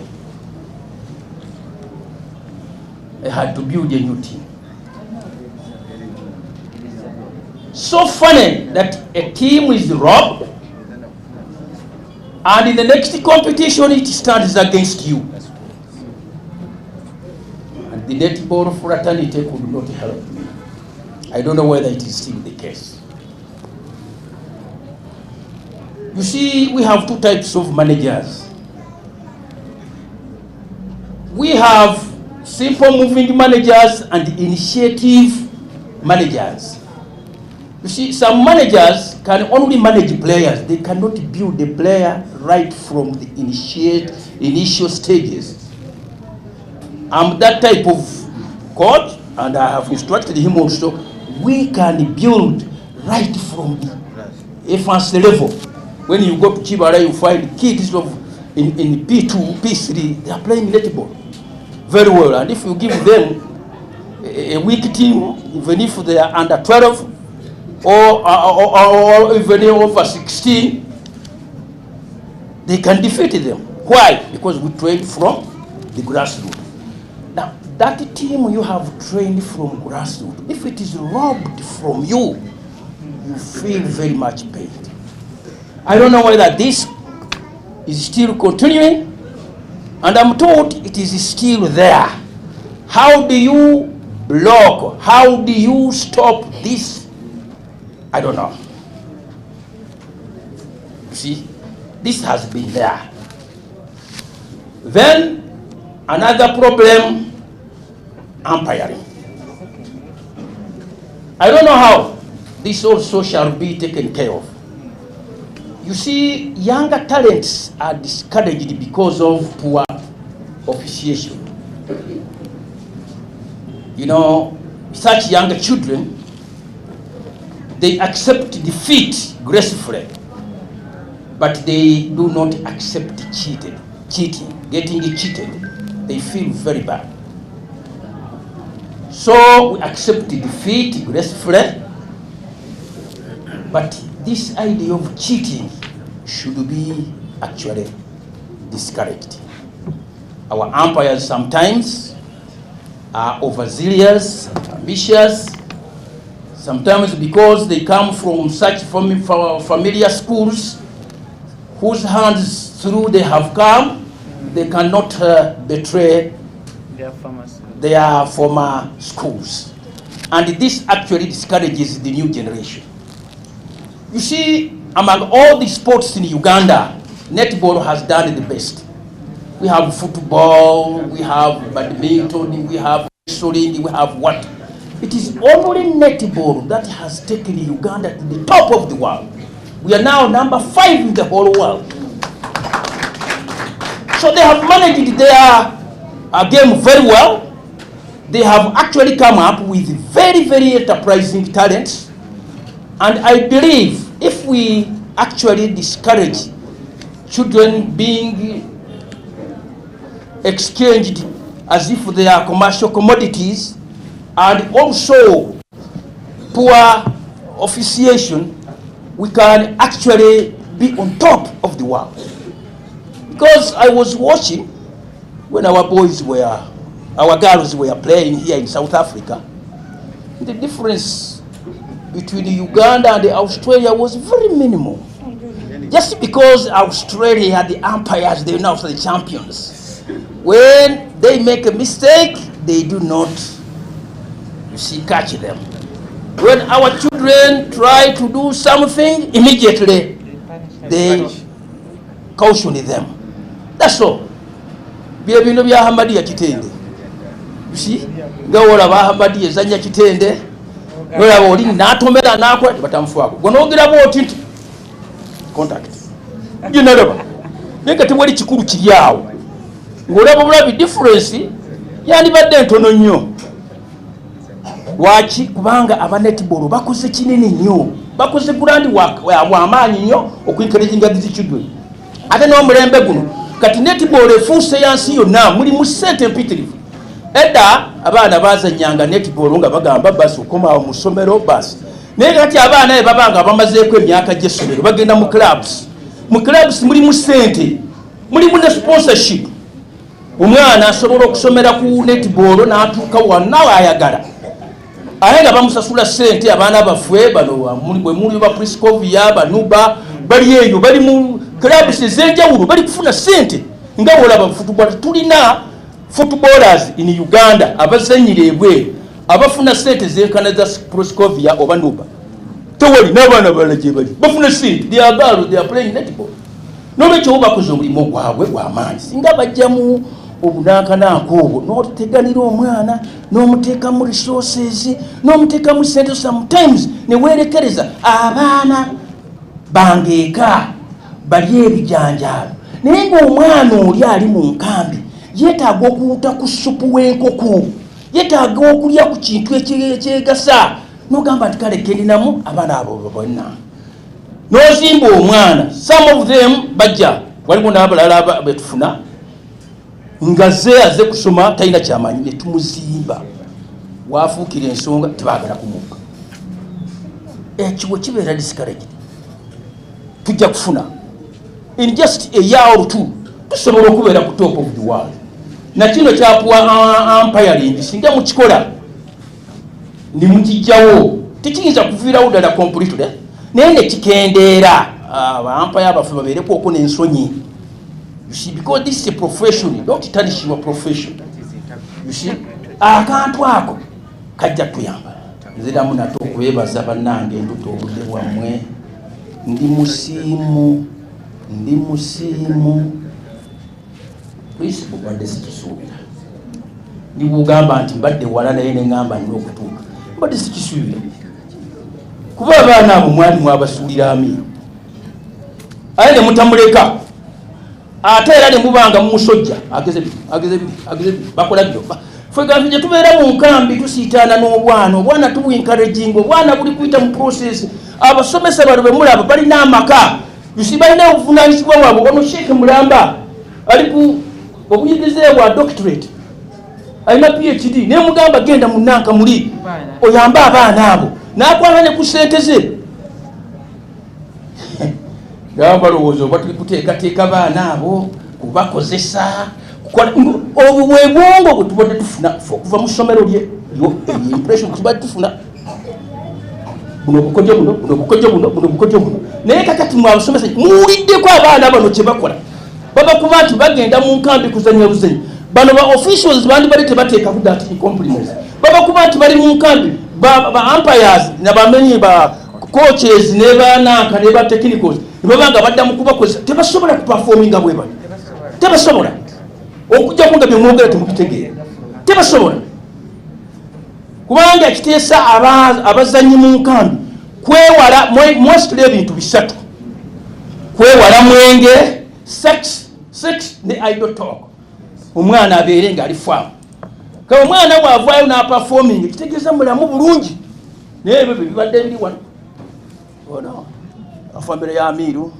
kugikolokota kugisalira bukojo naye nemutuyita nemuturecognize bannange tusiimye ffe tujjukira naye tusiima nsiimidde ddala banna bwe mutwegattako mbabuulire essomero lyaffe lijja genda wala ate mu struggle eyo katonda atuyambire okutuyamba kubanga kati twagendanga n'akamasaka abaana tebalinayo basula bulungi netuvaayo nembanga ninaye ebifo byenzimbye ekyotera abaana babeereyo naye nga kiri verifa laba katonda wampa nengula ekifu mbakola space ebulengawa abaana bange basobola okusula bulungi ne piki twagirongoosezza tujja gikola teekemu n'amataala oba kiro oba misana abaana baffe babeere nga bazanya bulungi waba katonda atuwaddewa nga muginsuulire wemuteegattakwabo laba olutaloze lwenanyi naawe kyenyini wekyogere 95% mwansuulire ekintu ate si mwoyo mulungi sijja kutubalimba waliwo ogamba ti mwoyo mulungi naye mwansuulire ekintu mumwoyo mubi obwana bwange ne bunya bagamba affe batusosola affe abasomesa batugamba simanyi tuli kino naye nga wati bwe tusazeewo okukola reconciliation ffe nze omutima gwange kati muyonjo kubanga kyembadde nwanirira njagala essomero lyaffe libende ku top kati namwe muba muze ate tetusobola kugituuka kulituusa ku top ffekka tekisoboka era kyembadde nga ŋŋamba kooki wange ne manager nti tulina okugenda n'essomero tulina okubeera n'essomero utabeere na ssomero tujja kuba tetulina identity yes bano abaana nze mbakwatako okuva eri wansi eri rakai okubatuusa wano nawano twetaaga essomero nga bwe muze Mungu abeere nammwe nze ndi muyonjo kati omutima gwange naye eryekonda nali nalitereka nti oba balyetukuza amiina naye batalyetukuza nja kufa nalyo kanfe n'abaana bange era kasita mbatuusiza kati bwe mbatuusiza mbabakwasiza bannange mbatuusiza bumadde mutya ati obwana bujja kugwa mu bisonto bubikibu kati baabo bawala mubalaba bino byonna poliisi olyayogeddeko ebyebbaasi actually omanyi ebijja bibaawo sometimes bitabangula embeera. There was a time when I was about to buy a bus. Ne waddawo ebyaddawo nembisuula wali why am I wasting my time for this stupid school? This is what I'm trying to do for the school and this is what they are doing to me. There was a time. It was a matter. It was a process.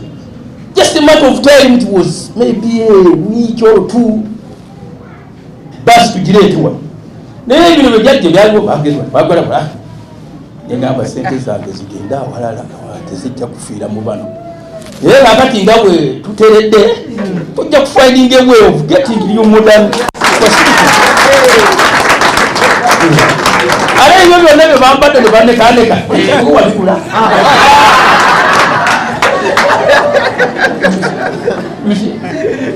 Era bano tebeerabidde abasomesa ababadde batujjako metroni ne naasi oba olumu ne maddamu Naima naye nga oba naye abaase ku ndowooza zijjaza abaddenga nazo lwaki fenda tusimanya upside down.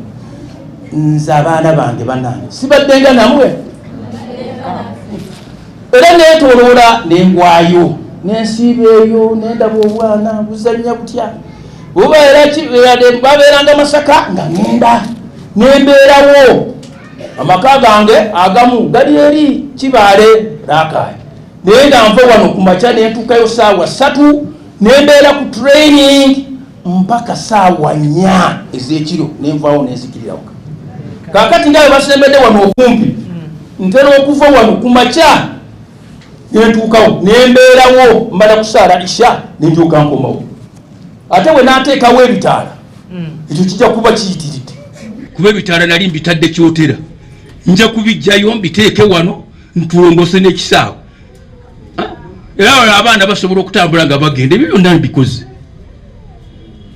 n'ebigambo ebyo bitonotono they are being no any other business badde bugambo butonotono mwebale nnyo mwebalire ddala wahadha sala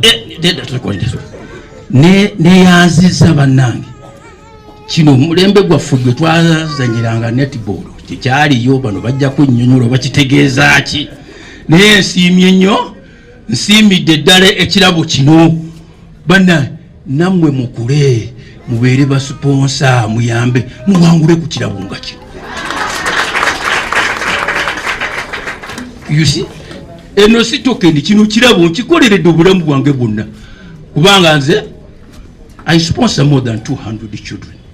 Yes, in different levels. Bali mu university, nanka, bonna abaana basome under Ahmadiyya Muslim Association basome.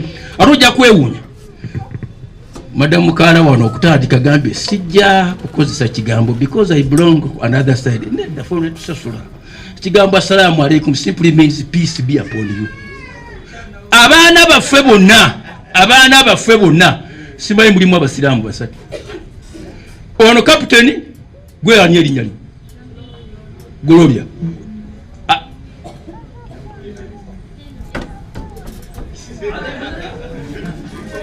bonna bazanyi batulinamu abasiraamu obubiri basitu ffe twagala talanta kasita talanta ebeerayo they will be useful citizens of this country, responsible citizens of this country in the future.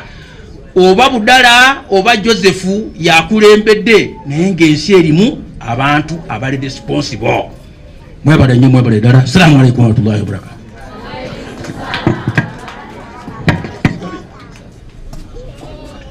Assalamu alaikum wa rahmatullah. Madamu Kala wansuubiza nti abaana baffe bano bwe babeera bamaze senior 6 obagala mu posta kirabuyo ne university. Madamu ninayo abaana abamaliriza, abaana abo nga bagenda ku joininga, some of them are going to join technical schools but nga baagala okujoininga your club. These young ladies benina wano, they are going to study up to senior 6 according to the rules of USSA and their age. Ekyabasanyisa naye nkusaba opportunity eyo togitutwalangako.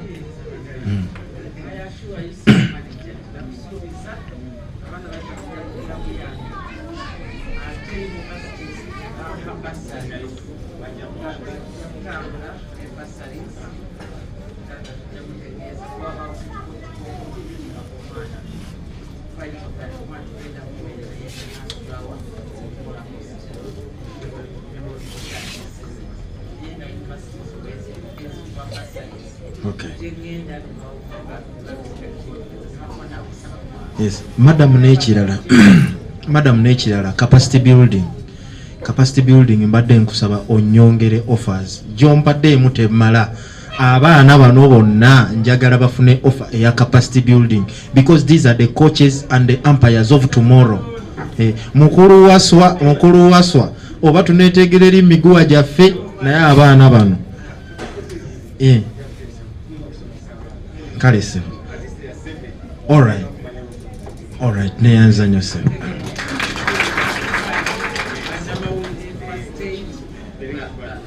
ate olwedi mwada mukaala agambye nti oli manaja waabo naye bwamumanajingako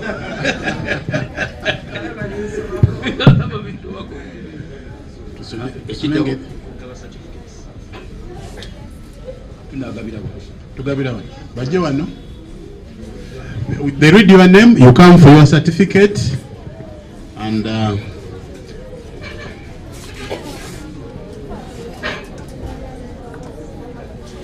let me read the names, then I forward it. Over you.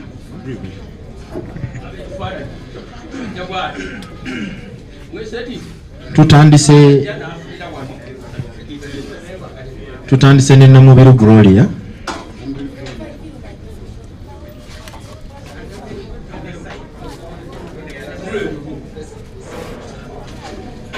Jifure abajire Namukuye Annette. Please wembasoma musimbera Nyitendo Esther. As Nakaunde Sharifa.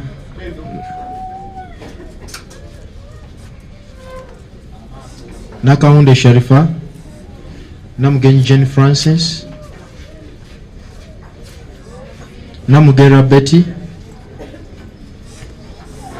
Batuka Nazifa.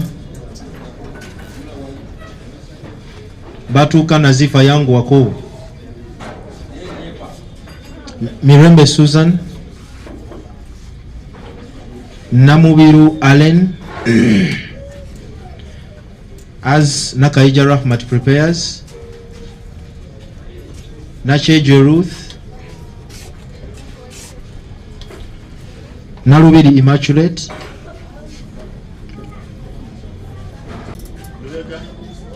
Coach Rubega Lawrence.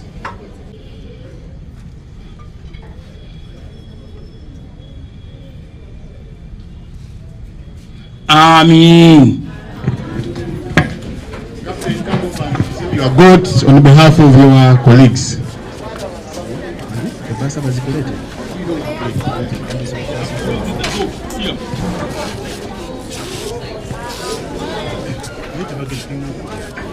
True, peace be upon you, oh Muhammad. You are the light. You're the essence of beauty, the best of mankind. Forever you'll be the source of all truth. Peace be upon you, oh Muhammad. Peace be upon you, oh Muhammad. Peace be upon you, oh Muhammad.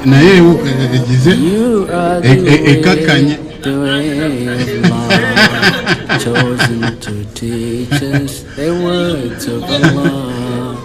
Mercy and kindness and hope for everyone. Peace be upon you, oh Muhammad. You are the way of life. Banange mugende mufune ekyokulya abagenyi mungo wetugenda.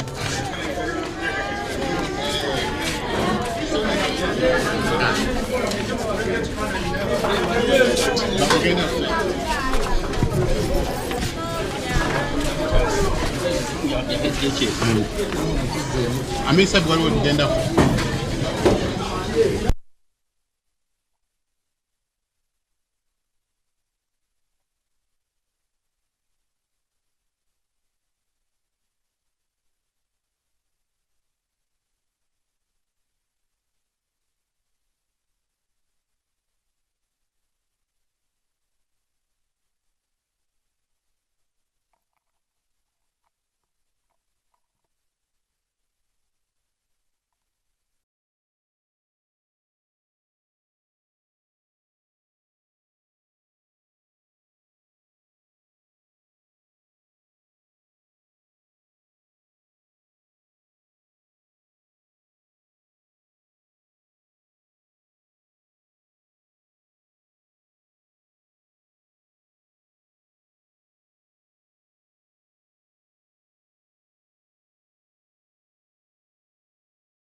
and kindness and hope for everyone.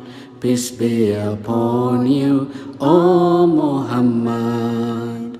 You are the light, the guide of our life. You're the essence of beauty, the best of mankind. Forever you'll be the source of all truth. Peace be upon you, O Muhammad. You are the light. Assalamu alaikum warahmatullahi wabarakatuh. We are right here at an amazing event at Ahmadiyya Muslim High School, and let me remind you that we are live on Hill TV, keeping you live daily. I'm going to have a short conversation with the copy of this netball team, and I would like to ask her simple questions because time is also leaving us. How are you? I'm fine. How are you? What is your name and what is what is your role in this team? My name is Nambiru Gloria. I work as a captain of this team of Ahmadiyya Muslim High School. So how have you worked so hard to reach such an amazing position? First of all, we have used much effort to be on this juncture where it is right now, because we have put so much power to succeed. So oinacho gamba the young netballers out there, cause abamba gamba ntino wetu netball, we have a lot of talent, tetugenda kola chikweyongerayo na kusoma oba gamba chi oba magezi chibaso kweyongerayo n'okusoma. Okay, chemba kubiza nga ba netballers bayanga netballers bakubiza nti basigale nga ba practicing netball ate era nga basoma, kubanga ba practicing netball kiyambako abasinga ne bafuna basali nesobola obayongerayo waggulu ne bongera kale ku byensoma byabo. Okay, webazeyo abantu nga babiri basatu ababatusiza to such a position because it's amazing. Okay, abantu nebaza kusokera ddala nebaza miri waffe akolanga sponsor atusiza ku guno omutendesano gwe tuliko wamu ne officials baffe, then ne principal, then ne ba press banange. Abalabi ba Hill TV, I've talked to the copy of this team and she's really so amazing about this event, and they are so happy that they are number 3 in the nation. That's a amazing thing in this Uganda right now. So I'm going to say bye bye and assalamu alaikum to you all. Assalamu alaikum warahmatullahi wabarakatuh. Awalabi ba Hill TV. I'm here with our guests that has attended the event that has been here at Ahmadiyya Muslim High School, and I'm going to ask her simple questions, just brief. Good evening, madam. Good afternoon to you. How are you? I'm fine, very fine. I would like to ask you simple questions about this event. What is your name and what position are you in the netball? Okay, my name is Rosette Kala Mutiaba. I'm a netballer. I played netball from childhood until I joined the administration of the game of netball. Oh, so amazing. I've been in charge of the umpires and the Uganda Netball Federation, and I'm a netball instructor. I teach umpires and coaches. So you have been with our netball team? Yes, I was invited for some time here to celebrate, to join the celebrations. I'm really grateful that school has recognized the performance of these girls during the Elite Games that were concluded recently in Jinja. I was invited just to talk to the girls, to join them, celebrate and talk to them. Okay, a few words about how they performed. What I have to say about Ahmadiyya is that I'm really impressed. They haven't been in a netball family competitions for so long.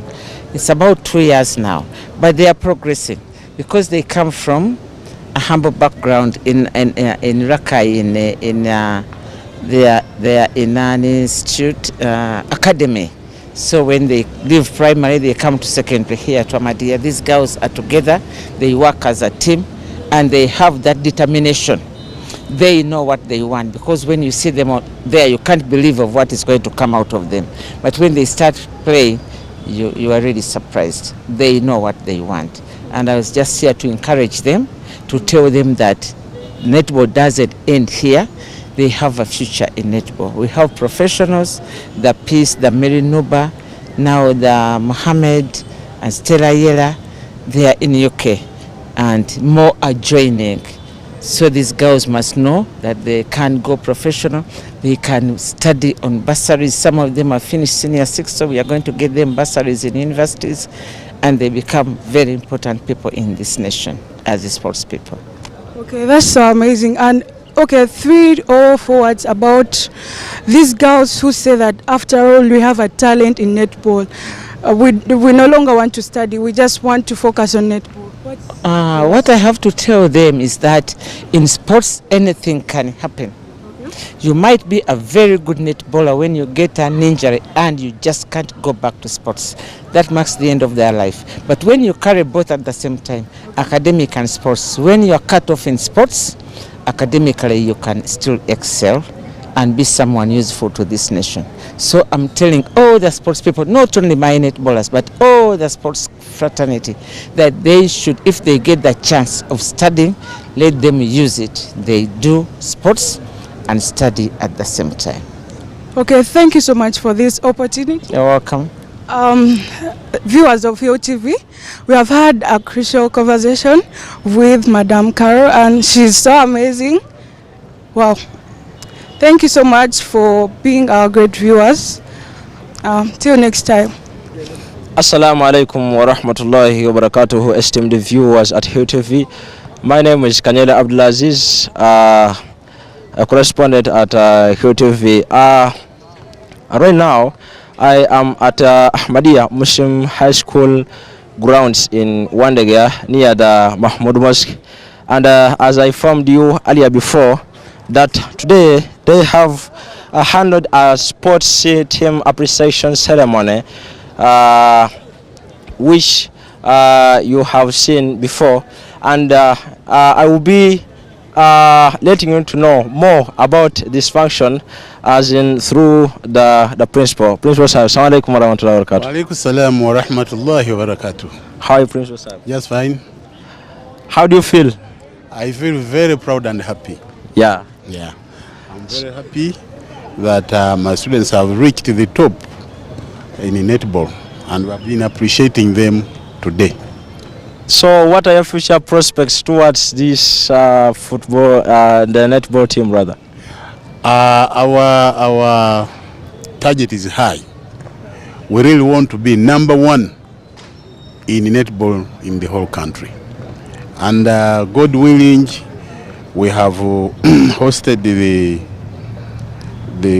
president of USSA, yeah, and even the chief of umpires. They have really liked our children, and they have promised even take some of them in for more training.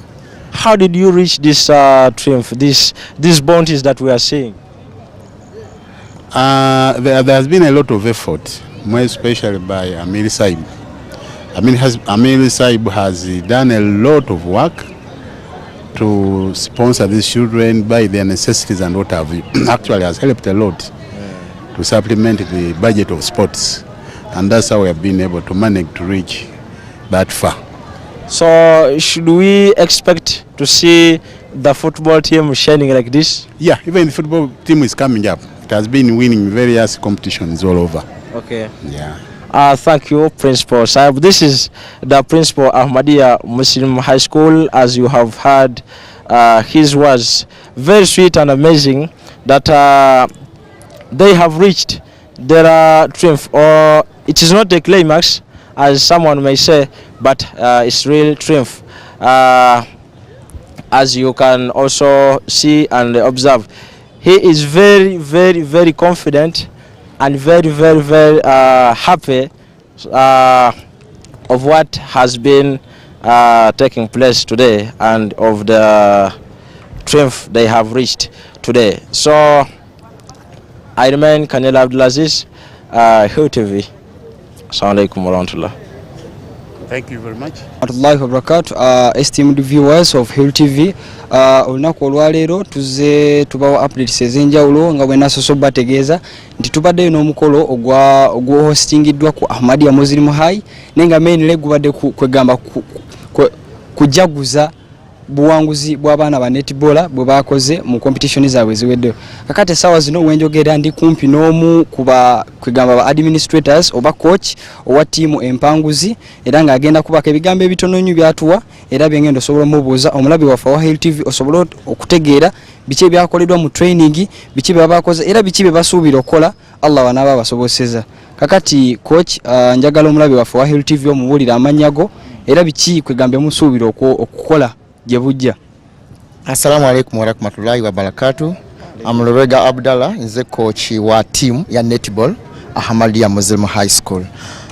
Eno yentandikwa nga bwe kiri nti olugendo lukyali luwanvu olugendamu nga nze coach nyinza okugamba nti abaana balataddewo performance eraga nti ne promisinga era inshallah nga kuva ku kino tusuubira ekinene kisinga ku kino with the time to come.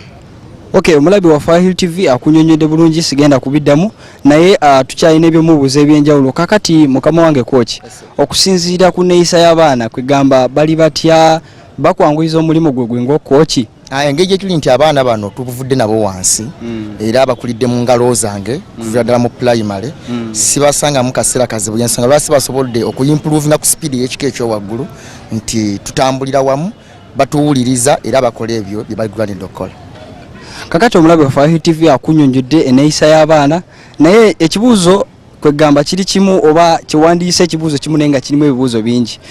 Tulabye kwegamba baze ne batunyonyola principal Saiba atunyonyodde naye coach okusinziira ku kyakatiriza kiragira ddala nti omulimu gwe bakola mulimu gwa ttendo nnyo era kwegamba omulabi wa Hill TV bw'oba osazeewo n'otuninga kwegamba olabira ddala nga kye bakola kya ttendo nnyo. Kakati mukama wange coach, bubaka ki bw'owa omulabi wa Hill TV era omwagazisa essomero lino kwegamba asobole omulage nti essomero lino liri concentrated lisomesa academic wise religious wise ate nga kwegamba lisomesa kwegamba ne sports nazo lisaakesira.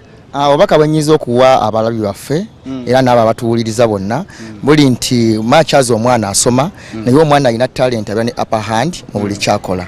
Tukulembeza ekyenjigiriza nga kye kisooka ate ne tugattako okutumbula ebitone by'omwana bisobole omuyambako mu maaso. Abaana bafunye scholarships, abalala bazanyide makirabu agenjawulo ne bafuna kasente wakati sports watunzi nnyo ate era abantu bamufunyemu bingi. So kyengamba abantu bonna nti wano kwa Ahmadiyya Muslim High School tupromotinga byonna abaana basoma ate ne talent nayo nga tugisobola ogipromotinga omwana asobola okugifunamu. So batuwa abaana so okutumula ebitone byabo. Kakati omulabi wa Hill TV essomero balyogeddeko nti Ahmadiyya Muslim High School essomero ly'abayisiraamu ba Ahmadiyya liri ku musingi gwa Buisiraamu n'ekyo bateweerabira nti essomero lino liri located in Kampala Wandegeya kwegamba ne details ezirikwatako eddala ojja kuzimanya ng'omaze tuusaawo ku ssomero. Performance yaabwe okusinziira principal Saiba badde n'ebimukwatiriza naye okusinziira kyenda banga reporter atuuse wano wa Hill TV performance yaabwe nnungi ate ne mu mupiira kwegamba balaga progressing oba kwegamba ekyamaanyi kyebongerako. So master oba coach bako obubaka obutono bw'omulabi wa Hill TV kwegamba asobole okubanga yayogera okwagala essomero lino. Obubaka bwempa omulabi waffe ino wa Hill TV buli nti wali badde ofuna ekitangaala n'oleeta omwana kwa Ahmadiyya Muslim High School oyo alina talent netusobola okumuwa education ate netumuzimba mu byemizannyo n'asobola okubifunamu ate naawe n'akuyambako. Esebo. Okay, kakati omulabi wa Hill TV sigala ng'otuninga teweerabira kusubscribinga to our YouTube channel osharinge kwegamba tusigale nga tukwa updates ezenjawulo. Nsigadde nze Kaire Masu Senteza ndiwo mune munange producer munange aliwa bagwemu era kyabawa updates ezenjawulo ne mukama wange Taufiki akutte kamera. Assalamu alaikum wa rahmatullahi wa barakatuh.